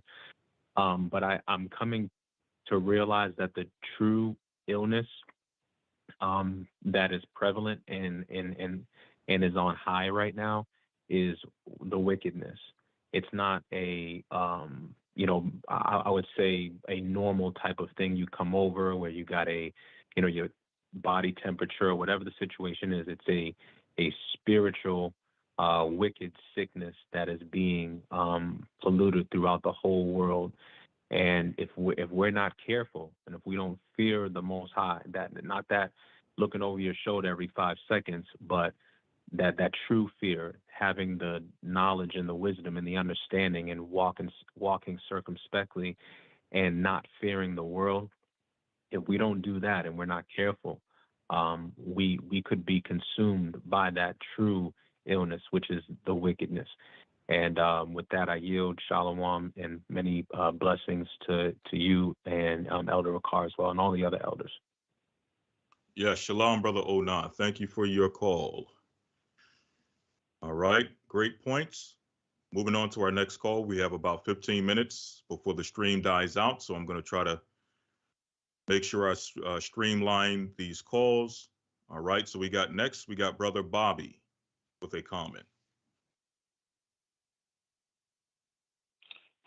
Shalom, Elder Lawyer. Shalom, brother Bobby. How you doing? I'm doing fine. I'm doing fine. Brother, I got the shock of my life a few days ago. It's a brother I've been talking to about the truth. I'm from the Orlando body. And I recently got baptized in March, New Year's Day. And I waited patiently for all this. And I finally achieved my goal, and I'm attending the Orlando body now, and I'm very happy about it. So I've been talking to, yes, my brother, and I've been talking to a brother for about a year and a half. He's in the community I live in, and we talk, all the time, and I'm telling him about the truth, and I send him videos, like the first video I sent him was the 12 lost tribes of Israel found. Start him off with that. And I was sending him other videos and talking to him. And I'm thinking he's listening to me. And just the other day, I was on Facebook. And I was strolling on Facebook, and I saw the brother and with his partner, and they was celebrating their wedding anniversary. And lo and behold, I'm looking at this brother. This brother is married to a man, and I'm saying, wow. This brother is married to a man. I said, wow, this is deep, because I'm thinking that the brother is he didn't give me any kind of indication who he was, and I was just a little shocked about that, because I'm an older brother, and I'm just not I wasn't ready for all that, but. After listening to the show today, the lesson today, I understand that we've been overtook by the letter community. I didn't say overtaken. I said we've been overtook by the letter community, because this is what's happening. I mean, this is where we at in life, in the prophecy. This is where we at. So I mean, I was just a little shocked, though, and at that I year. Well, thank you, brother Bobby, for your call. And what you have to do, you have to pray for the brother. You have to pray for him, and hopefully, if it be the Most High's will, by you sending him the information, by you dialoguing with him, and at least having the opportunity to share the word with him, hopefully a seed was planted. Okay? Hopefully a seed was planted that will be continuously watered. He's dealing with what he's dealing with right now. He's in the lifestyle of what he's in right now. And I'm assuming that thing got a hold on him. He went and took a step and, I don't want to say get married, because it's not marriage, but he did what he did. No, it's not marriage. It's definitely not marriage, but he went and he took a step further in his whatever relationship he has. But this hope is not lost for the brother. Continue to pray for him. Hopefully that seed was planted through sharing the word with him. Hopefully that seed is continuously nourished, and eventually the brother will one day wake up and understand the error of his ways. But right now, he is where he is, and we just got to turn him over, turn it over to the Most High. That's right. I mean, I have seen him since And I asked him about the picture. He told me, say, yes, this is me. And I didn't come down on the brother hard or anything like that. I just, try to, talk to him. I said, well, I just want to encourage you, to let you know that at the end of sin is death, and the wages of sin is death, and that, the Most High God, Ahayah, he doesn't like any type of sin. No sin is bigger than the other with him. Sin is sin, and I said, we'll continue to talk.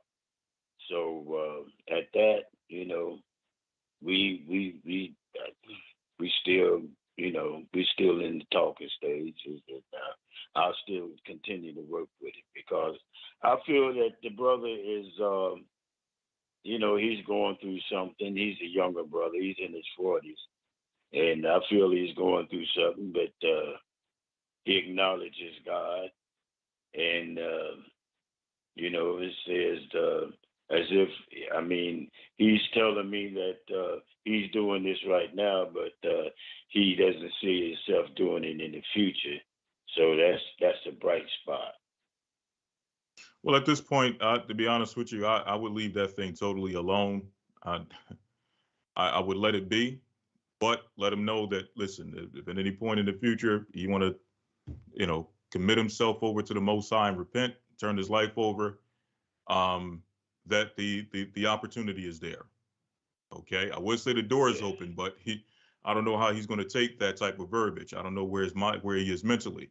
So I wouldn't tell him the door is open, but I would say that, hey, you have an opportunity, if you would like, in the future, or you don't have to go into all that. Just let the brother know that, listen, we're gonna keep him in prayer. Tell him to keep studying the word, and if he decides to turn his life around in the future, let him know that opportunity is there. Mm-hmm. Okay, but That's right. understand that he must repent. Okay, if he wants to see the kingdom of heaven, he must repent. He must repent and be baptized. Yes, sir. Yes, sir.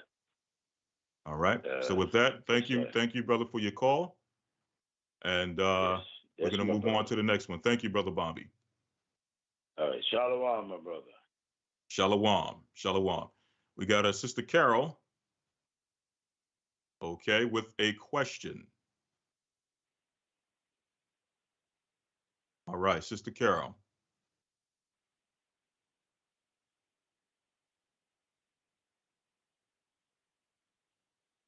All right. Hello, can you hear me? I can hear you now, Sister Carol. Shalom, you're live. Elder. Hi. Shalom, Sister Carol. How you doing? I just have a question. All I'm right. great. What's your question? Thanks to the Most High God and His Son Yashaya. I'm great. I'm calling because the young lady that phoned regarding when she was in cosmetology school, I have a similar situation, but it's not a school, it's home. The building I live in, unfortunately, my neighbor up under me, he's called himself, I guess, both ways, both sexes. But he has been very mean to me. But I just prayed and prayed and prayed and prayed, and I tell you, Yashaya is awesome. Tables have turned. He's kind to me now. He's cordial, and I just pray for him. Can you hear me? Sister, yes, I'm listening. Beautiful, beautiful testimony. Right. So because I was upset, and he had threatened me as well, like the young lady was saying about the guy brought the gun to school. He had made threats to me, to physical harm. But as I continue to just pray, and things have changed. Prayer is powerful. Yes, it is. Yes, it is, sister. And keep on praying. And I just want to say one thing, and I'm going to let you go because I know you guys are short for time. I just want to say that I am so grateful. I am so grateful for being a part of this church. I've been in the academy 5 times.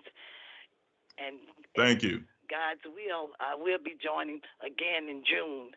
But I am the problem I have. I don't have any transportation, and I've been trying to reach out to Chicago GOC because I'm GOCC there because their congregation there because Milwaukee.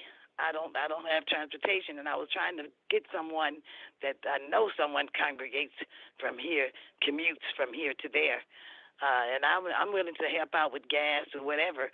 And if I have to get the bus or the train, I just have to do what I have to do now because I've been waiting for someone to reach back out to me, and they haven't.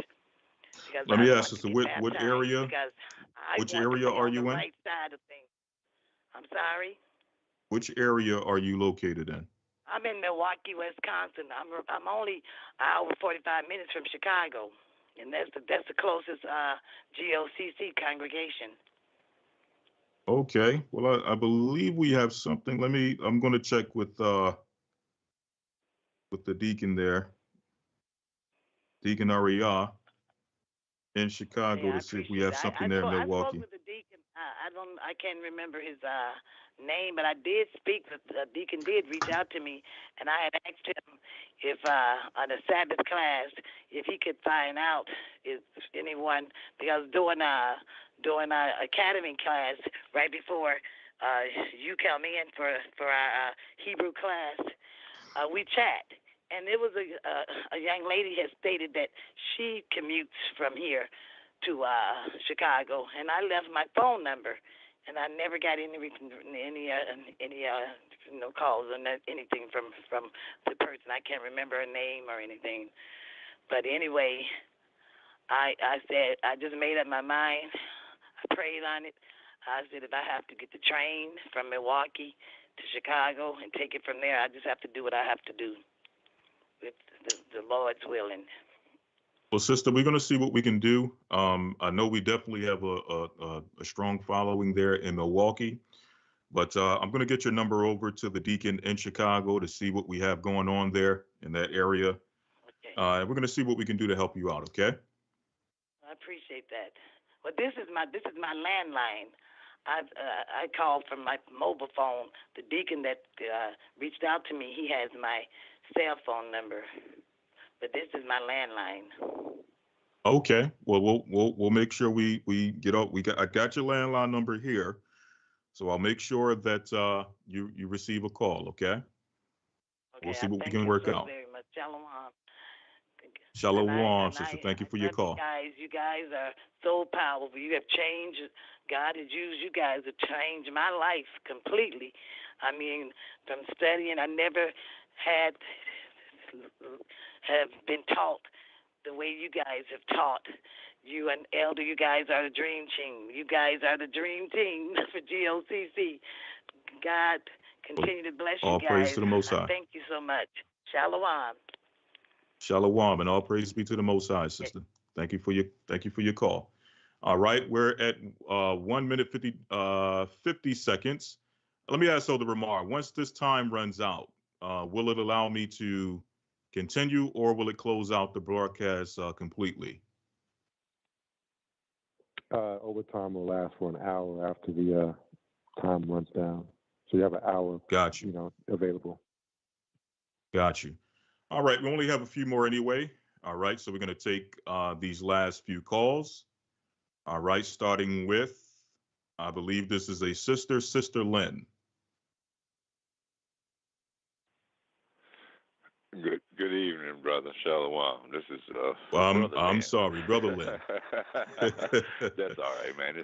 It's a unisex name, so.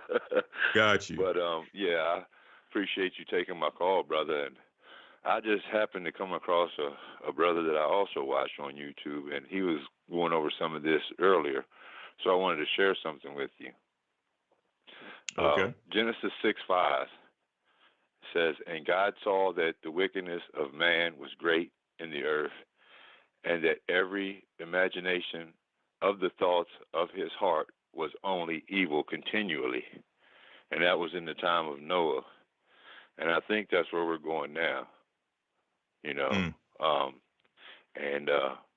I also wanted to say that the thorns and the snares, this is Proverbs 22:5, the thorns and the snares are in the way of the froward. He that doth keep his soul shall be far from them. So we'll be far from the thorns and snares if we keep our soul.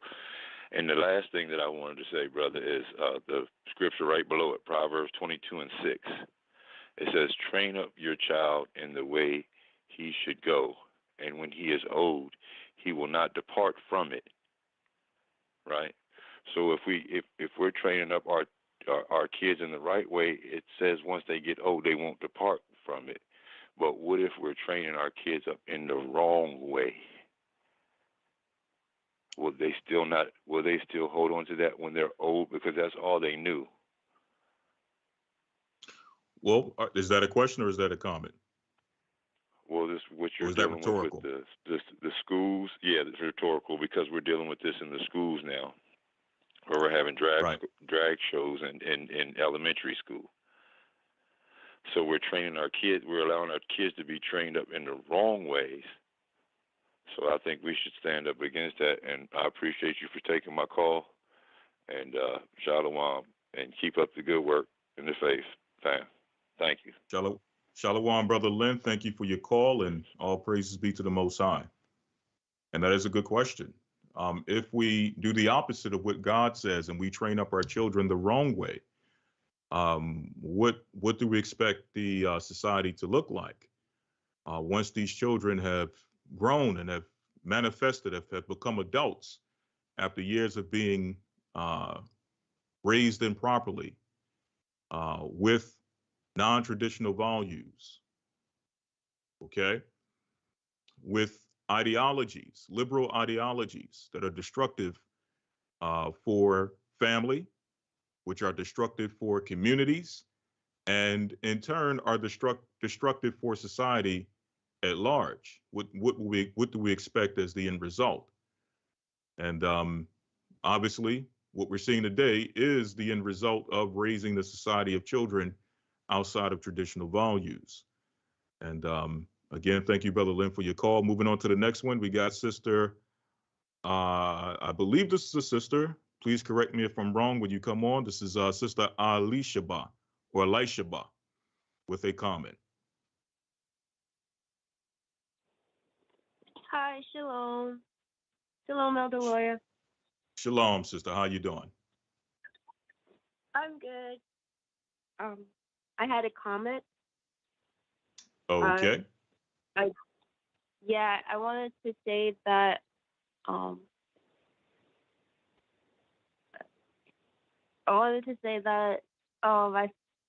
I realized that this whole thing that they're trying to do is that they're trying to cause a lot of propaganda so that everybody can become familiar with transgenderism and things like that. So that I feel like that was their first step, was to make everybody keep talking about it. Because I feel like once they get everyone talking about it, then they get everybody really familiar with what it is. And then I feel like that's like one of the main steps that they wanted, so that they can make it like really normal in society. Well, definitely. I think definitely anytime, and we've discussed this ad nauseum, especially when bringing out articles in the academy and some of the lessons that we have gone over. We've discussed the process by which they introduce ideas into society. At first, usually it's with shock and awe and disgust and confusion. Why is this so? What is this new thing that people are into? What is this new idea that people are embracing? Is this real? Yeah. That's usually the sentiment that comes when some of these ideals are first introduced.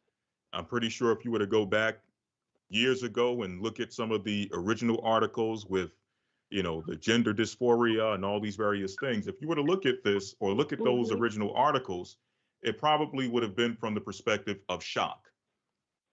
What is this? Why is this happening? So on and so forth. But as you mentioned, that's simply just to get people talking about the topic. Once people get to talking about it, it'll lay low for a little bit, and then a few years later, you'll start to see it spring up again. But when it springs up again, it's usually from the standpoint of now sympathy. Something has happened to someone who identifies with this type of gender, or is dealing with or battling with some type of gender dysphoria, and something traumatic happened to them. And now sympathy is now being given to this person based on the fact that they were attacked, or something happened to them traumatic based on their gender identity. So now you start to see the sympathy thing rolled out. And now you start to see the science coming behind it, and science trying to support certain ideas or certain aspects of this ideology. And before you know it, now you have your first reality TV star who is gender dysphoric, or whatever term they have for it. So they have a pretty much a methodology by which they introduce these things slowly but surely into the conversation. And before you know it, it becomes so normal that people don't even speak about it anymore. But for us, and I'm going to give you the last word, I want to read this real quick, because for us, we have to make sure that when we have these conversations, as we're having tonight, that we're not just having this conversation for the sake of shock and awe, for the sake of, well, look at this new thing that's out there. What do you think about it? But not proactively doing things to actually protect our minds and our children's minds, and protecting our existence from these ideologies and these things that are being promoted. It says here in the book of 2 Corinthians chapter 2, verse 11, it says here, lest Satan should get the advantage of us, for we are not ignorant of his devices. So we have to bring these types of things out so that we understand the devices that are being used by Satan as a means to confuse society, to implant certain thoughts and ideas in our minds and in our children's minds to begin to accept this so-called new normal. So we have these conversations for a different reason. We have to proactively protect our legacy and protect our children, because the rest of the world is going to slowly but surely fall to this and accept this, to the point where there will be no, there will be no greater society. Society is going to collapse slowly but surely due to its acceptance of these ideas and practices. But Sister Elisha, you have the last word. Okay. All right. You have anything else before you close out? Yeah, I also wanted to say that that it's a part. Their whole thing with the gender ideology. It's a whole religion for them. Like, it's with the opposition religion. It's what the devil wants to promote, and in the It is. It is. It definitely is. And it's in the Kabbalah. Okay. All right. Well, I'm pretty. Yeah, I haven't read the Kabbalah, but I'm pretty sure. Listen, I wouldn't doubt it. Okay. Yeah, I haven't really read it either, but they really like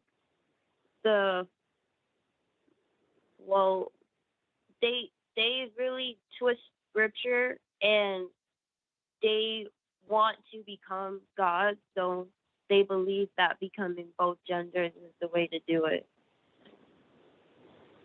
Well, I tell you what, and thank you, Sister Elisha, for your comment. I'm going to put you back on hold and get to the rest of these calls. But thank you, some very great points there. All right, Shalom. So yes, I'll tell you this: we don't have to go as far as the Kabbalah to know exactly what the mindset is and what the ideology is. The scriptures tell us the ideology and the mindset behind what's being pushed when it comes to these practices that are pretty much a corruption of the image of God. I'm trying to be very careful here with the language. Romans, the first chapter. When you go to Romans, the first chapter, and you pair that along with Wisdom of Solomon 14 and the Apocrypha, it tells you pretty much the process that it took to get us to this point where now mankind can accept or even entertain the idea of alternative lifestyles, alternative genders, alternative non-traditional ideologies, liberal ideologies. The Bible maps it out in the book of Romans, the first chapter. And we'll probably go over that before we conclude, but not before we get to these calls. We have 2 more calls before we close out. We have Sister Lynette. Can you hear me? Hi. Loud and clear. Can you hear me? Loud and clear. Okay, I'm excited to get through. I had to go back to one of the old YouTube videos, get the phone number because it's not on the screen. So it's 515-605-9327. Okay. Got it. For those that didn't have the number. So to get to the question at hand, which is how to get our children ahead of this, I am a therapist. And yes, I do agree that they are coming for our children. And just confirmation, elder lawyer, that you said, number one, question your children daily when they come home. If your kids are in public school, be ready to unplug from the public school system at any moment's notice. I work from home, and and basically I took a lower salary to be able to, be here at home with my child in case I have to pull her out of the school system. So it means that I have to take less. I can't buy the latest clothes. I don't have the latest car. Be on one accord with my husband and obedient to him and to our community. And then if I do have to unplug her from the public school system, be prepared for socializing, things like having games and things that if we're playing at home together with our family, if we do unplug from the public school system, that she's not so, I miss my friends and this and that. Okay, you have us, you have our family, and create a community where she's not so, sad because she's unplugged from that social life. And things like painting activities and doing things with her at home and creating a community and just being aware, sleepovers, asking questions daily, and being as extreme as they are coming for us, being in the school and knowing that, okay, that's her mama, she's going to be there, she's going to ask questions, right. letting them know that I am very visible, that daddy is very visible. Daddy will send the email. Stepdaddy will be visible. So, and being on one accord with stepdad and stepmom, all of us together on one accord with our child. So that's really important. And also prayer, praying at night, praying daily, praying on the way to school. But definitely, if you have to take a less salary, working at home, and being ready to unplug at any moment's notice. Absolutely. Sister, thank you for your call. Some very great points. Thank you. All right. Shalom. You have a good evening. All right, moving on to our last call, we have Sister Mika with a comment and a question. This will be the last call for the night. Hello, Elder Lawyer. Shalom, Sister Mika. How you doing? I'm hanging in there. I never spoke with you before. So anyway, something happened to my son about a year ago with his high school. And at that time, he was 16, so he's 17 now. And they wanted him to do an essay about gay tolerance. I mean, excuse my language. What could I call Yeah, it? that's exactly what it is. What else do you call it? Well, I guess you would say LGBTQ tolerance. Yeah, so and I'm so glad, like, my son let me know, they said for him to get extra credit, he had to do an essay for tolerance. And so, of course, he never got that extra credit, because I told him, I said, well, you won't be getting that extra credit because, no, you're not doing the essay about that, But now he goes to school. He goes to school online. So he doesn't even go in school now. He just does everything on the computer. And he has 1 year left, So that's good. my little Judah lion. And I have a grandson, too. So we're just going to homeschool them, and make sure that they're in Sabbath services, and so that the deacons and elders can continue to pray for them, because it said in the Bible that we should teach our children his laws, statutes, and commandments, and we have to teach that to our children, okay? But unfortunately, I didn't get to raise my children until much later, when they were like teenagers, okay? I didn't get to raise my kids because of what happened in the past that stopped me from raising them. So by the time I was able to get my kids, they were already like set in their ways. So whatever I would try to instill in them, it would be difficult because they were already set in their ways. And I have a daughter. I've asked for prayer for her many times from you guys.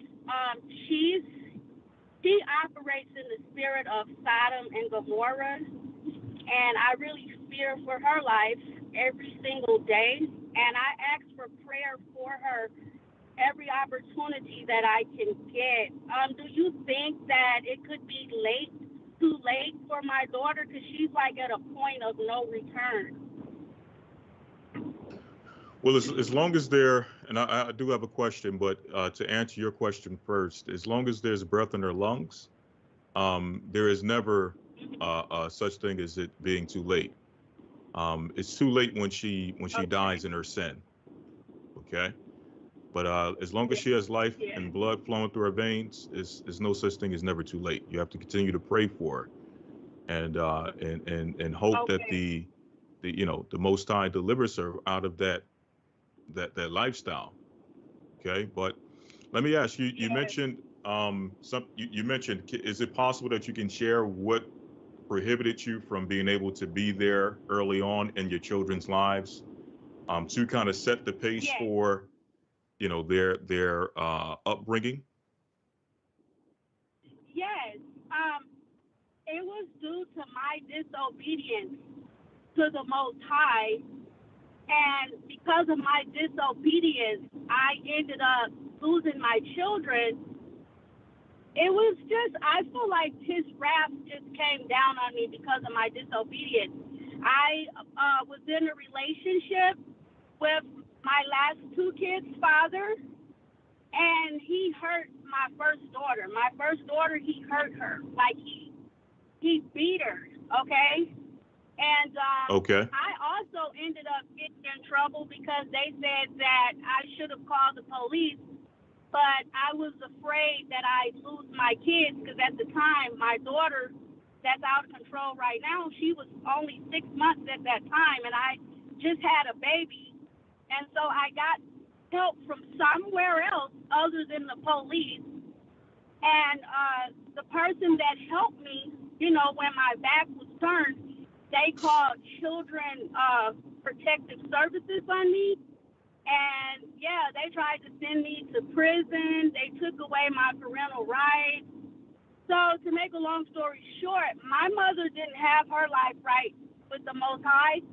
She raised them the best she could, but it wasn't good like what my children were exposed to, because my mom, she wasn't that godly, So when I finally got my kids, it was hard really hard to undo what had already been done, you know, what they had already been exposed to, because everything was just out of my control since my parental rights had been terminated. You know. Okay, what And so steps did I'm you take always in order to looking get at your? daddy. I'm sorry, sister, not to cut you, but what steps did you take to get your children back? Oh, I did so much stuff. Like, I tried taking all types of parenting classes. I got a lawyer. Like, this lawyer was so expensive. Everything I did, you know, they just, no matter what I did, they just made it really hard.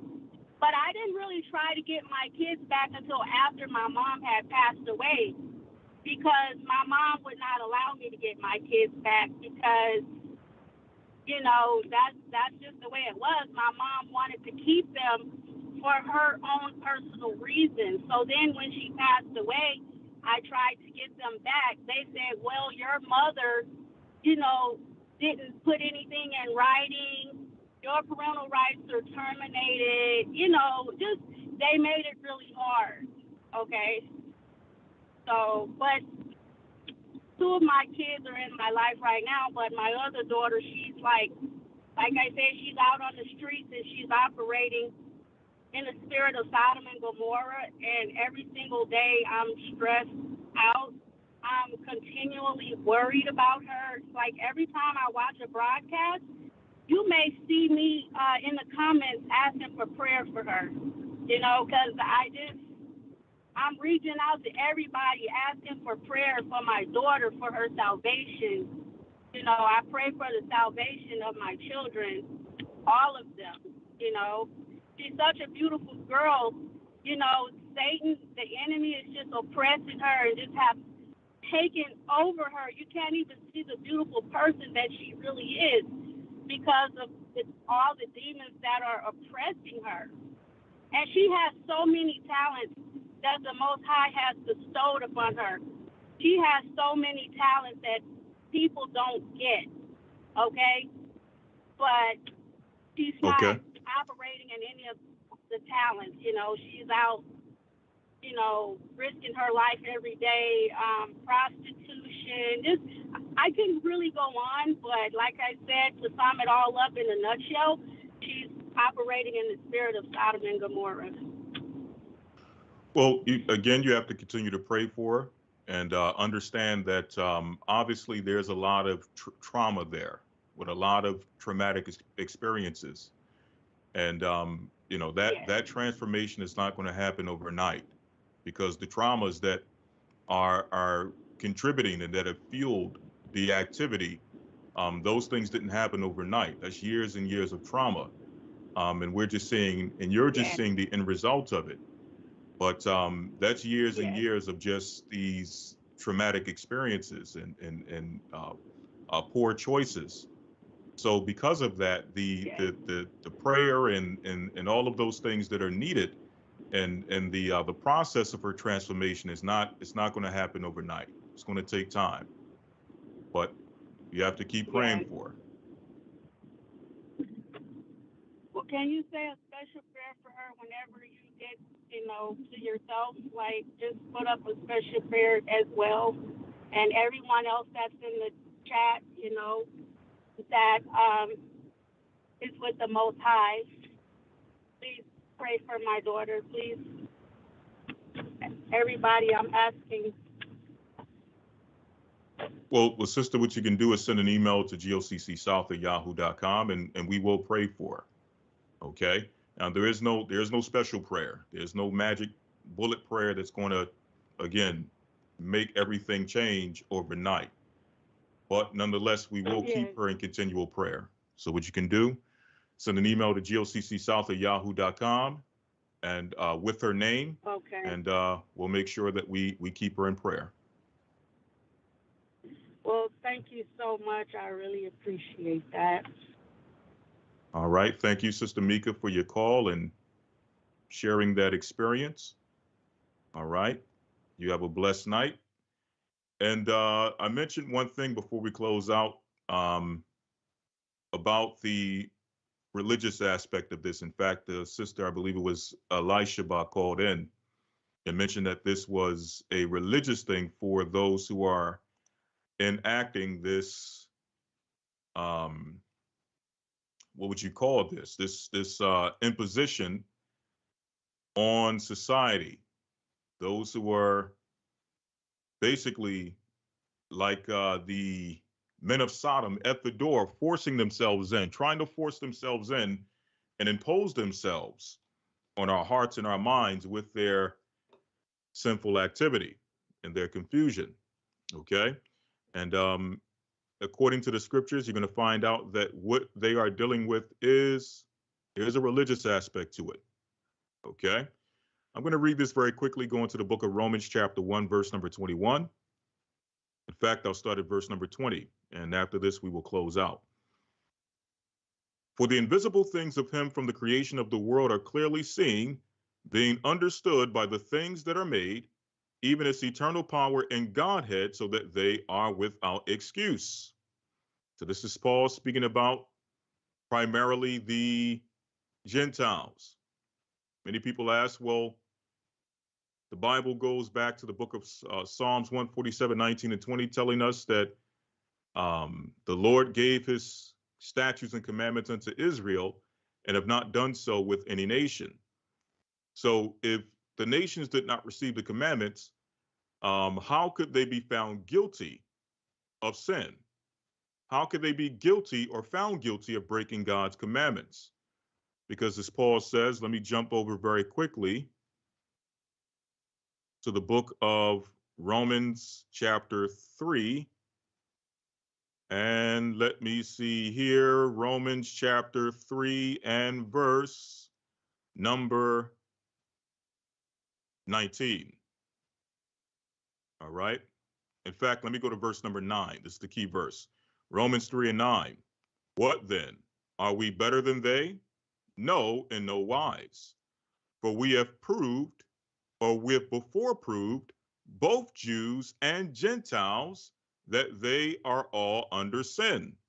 So the question is, how could this be so if the Gentiles did not receive the commandments of the Most High? As it says in Psalms 119 and 147. In fact, let me read that 147 and 19, excuse me, very quickly.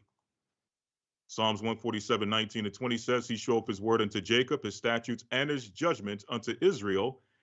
He have not dealt so with any nation. And as for his judgments, they have not known them. Okay? So people look at that and they ask themselves, well, if that's the case, if the Gentiles never received the commandments, how could Paul come and say that the Gentiles are guilty of sin? Well, even though the Gentiles did not receive the commandments, there were certain things they received. As Paul says, even nature itself doeth teach you. Okay? They received understanding of right from wrong. Even going back to their father Noah, when he came off the ark, he taught Shem, Ham, and Japheth certain principles of right and wrong. Okay? So even though the Israelites received a codified, detailed breakdown of God's commandments, the Gentiles also, the other sons of Noah, they also received certain principles of the commandments. Okay? Very quickly, if we go to the book of Romans chapter 9, verse number 1. And I'm going to get to the point about this being religious, but I want to break this down very clearly so that we understand the context of what we're reading, but also showing, as I mentioned, the religious aspect of this agenda. Okay? So it says here in Romans 9 and 1, and God blessed Noah and his sons and said unto them, be fruitful and multiply and replenish the earth. So therefore, from that blessing from God unto Noah and his sons, it was understood that they were to be fruitful and multiply, meaning what? They were to deal with the traditional values of family, meaning what? Male and female created he them. And with male and female, he commanded them to do what? Be fruitful and multiply. That was the principle that was established from the beginning of creation, and it was passed down all the way to the other side of the flood, where God is telling Noah and his sons to do what? Be fruitful and multiply. How is this possible? Through the union of both male and female. It goes on to say in verse number 2, and the fear of you and the dread of you shall be upon every beast of the earth, and upon every fowl of the air, and upon all that moveth upon the earth, and upon all the fishes of the sea. Into your hand are they delivered. Every moving thing that liveth shall be meat for you, even as the green herb have I given you all. But flesh with the life thereof, which is the blood thereof, shall ye not eat.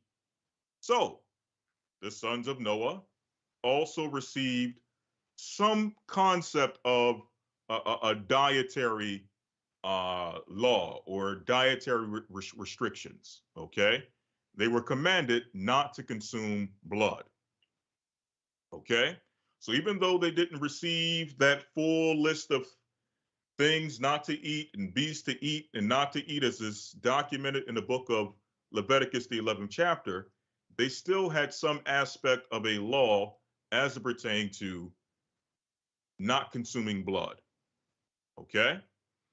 Also, they had knowledge of clean animals. As you go into the story of Noah's Ark, Noah was told to bring on a certain amount of clean animals as well as unclean animals. So that concept of clean and unclean was present as well amongst Noah and his sons. It goes on to say here, let me get one more verse, just to show you, even though they didn't receive the laws as they were given to the children of Israel, the Gentiles received some understanding from their father Noah, and therefore were responsible for keeping these particular principles.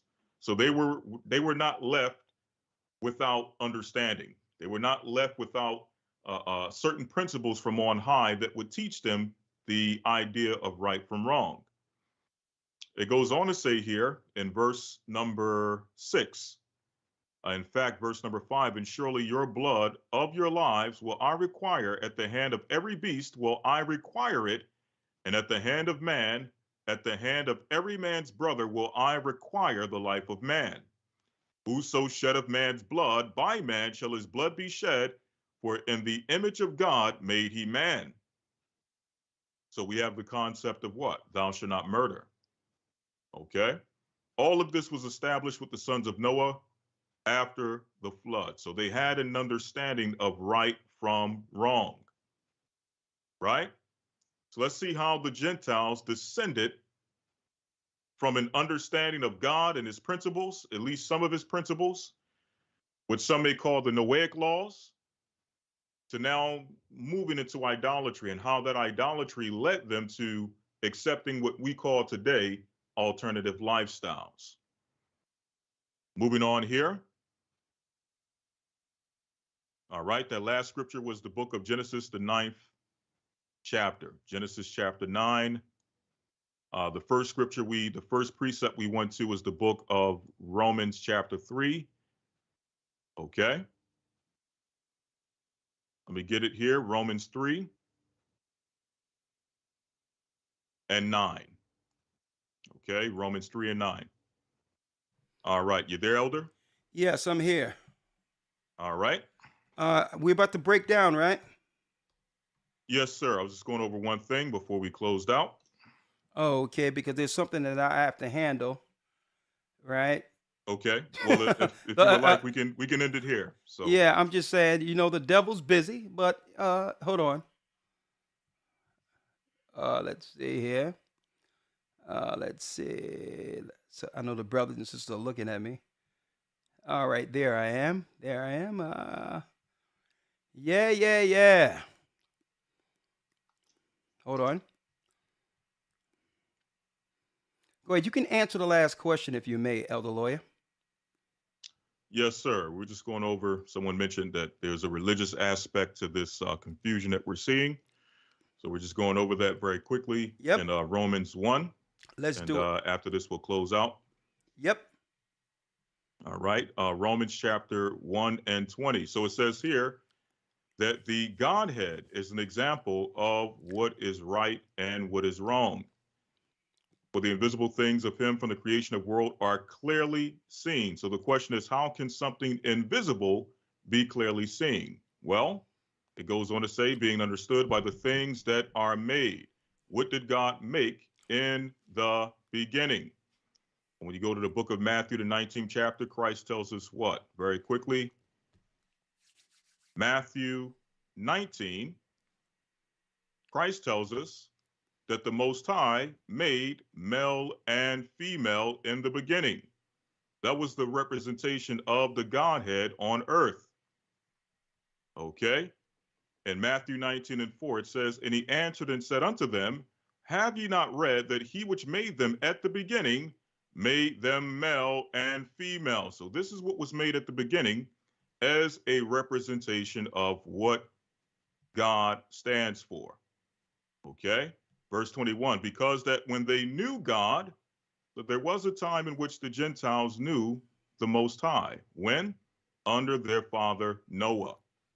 They glorified him not as God, neither were thankful, but became vain in their imaginations, and their foolish heart was darkened. Yeah. Professing themselves to be wise, they became fools, speaking about their philosophers. And they changed the glory of the uncorruptible God and to an image made like to a corruptible man, and to birds, and four-footed beasts, and creeping things. So in other words, they stopped worshiping God, the creator, and began worshiping creatures, began worshiping idols.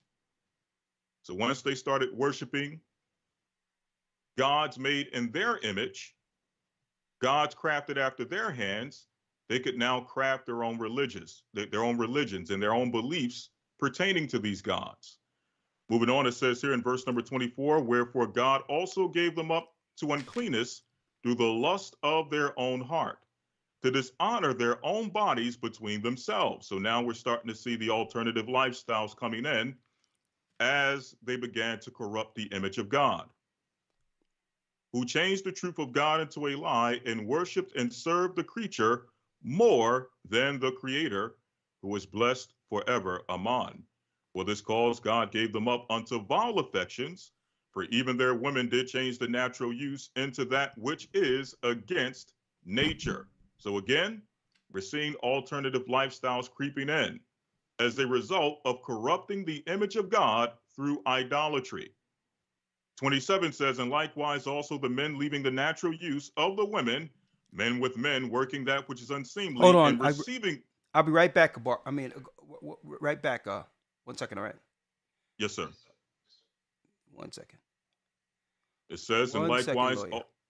Yes, sir. Go ahead, finish.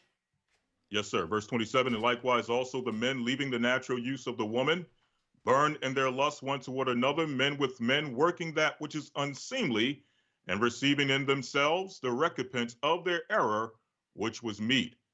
And even as they did not like to retain God in their knowledge, God gave them over to a reprobate mind to do those things which are not convenient.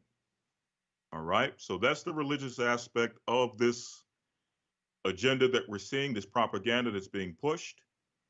And as with any thing that is a religious ideology, a false ideology that is against the image of God, that is against the gospel, that is against the word of God, we must make sure that we stand, and as the scriptures tell us, it says we must cast down all imaginations of things which exalt themselves against the word of God.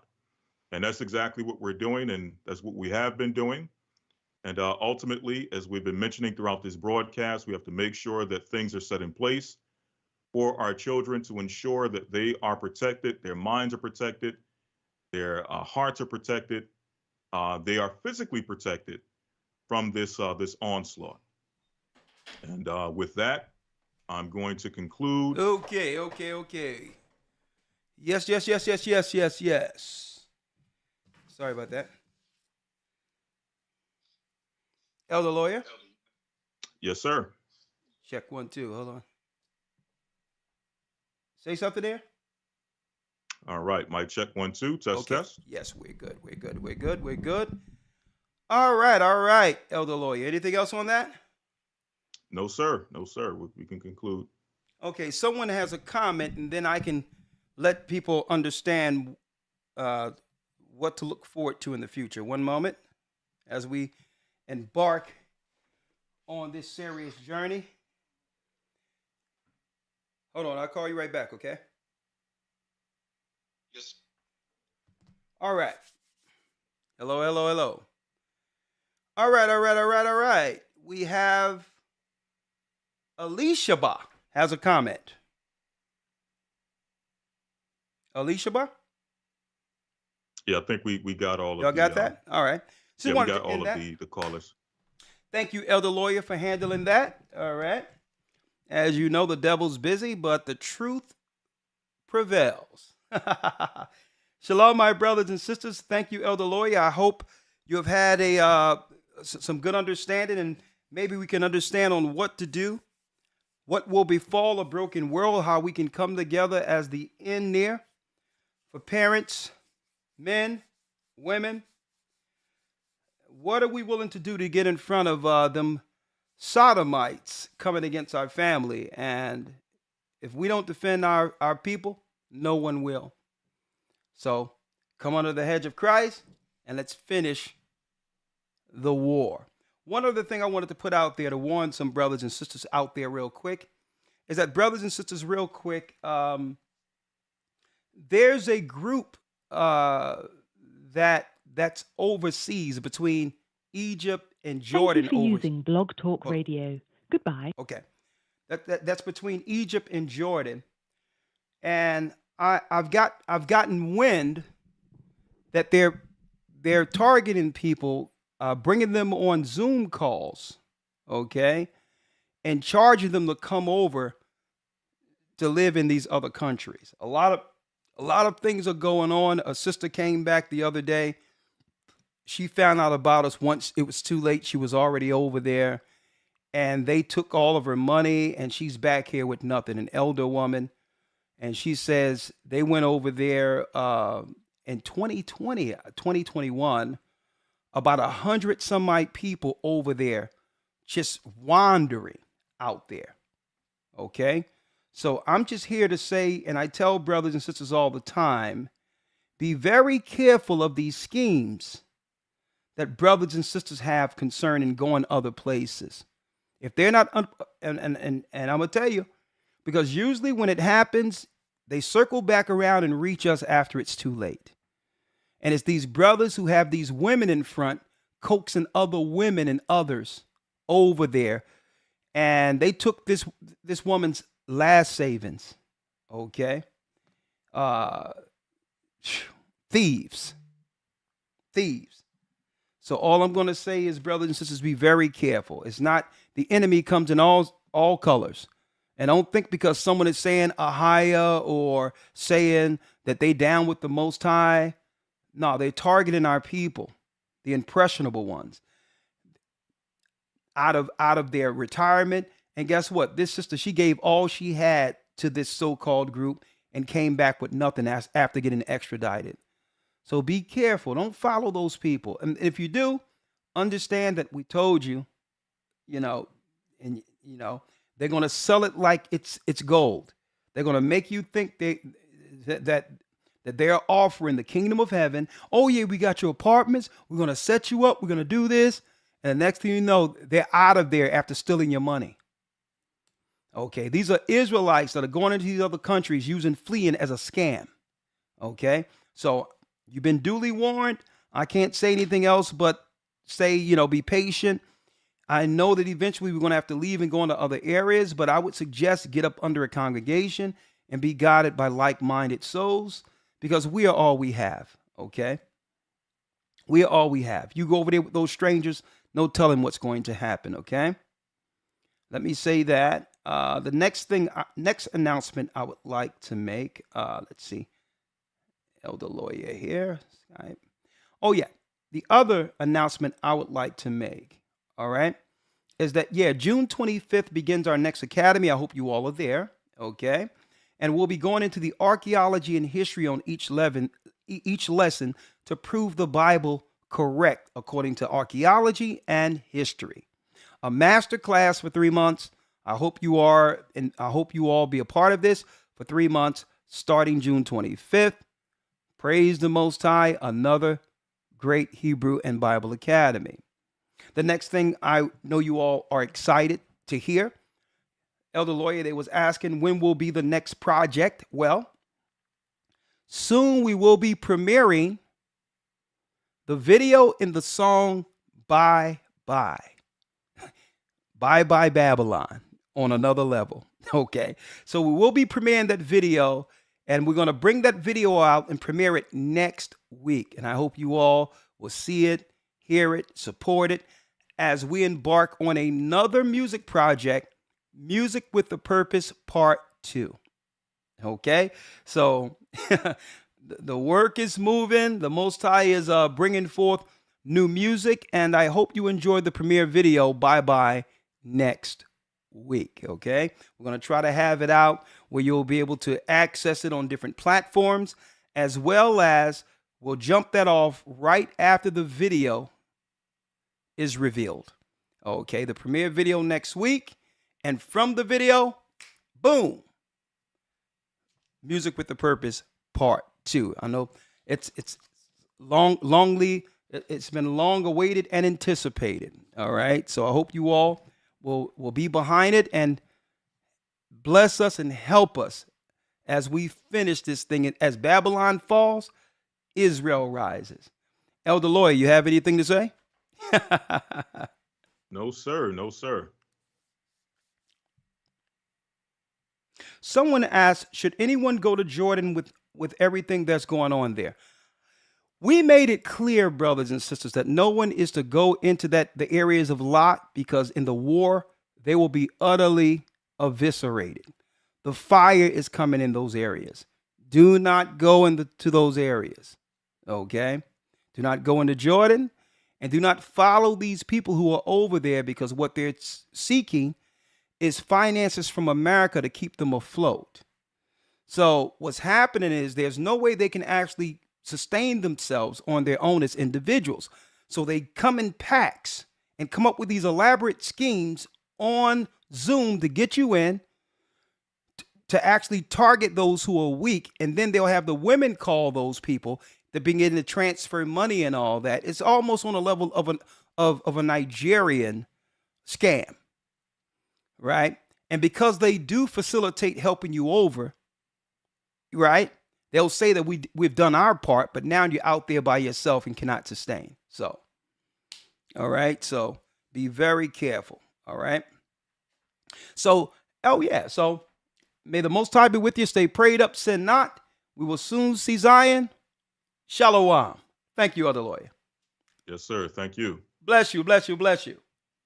The Most High is calling back Israel. May the Most High be with you. Stay prayed up, sin not. We will soon see Zion. Shalom.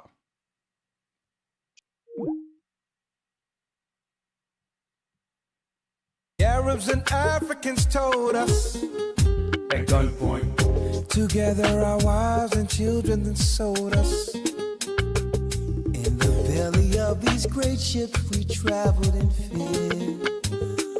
By the rivers of Babylon we found our brothers here. Ahayah, Ashar in Colombia, Reuben from Australia, Issachar, the Mexicans, Ahayah's gathering.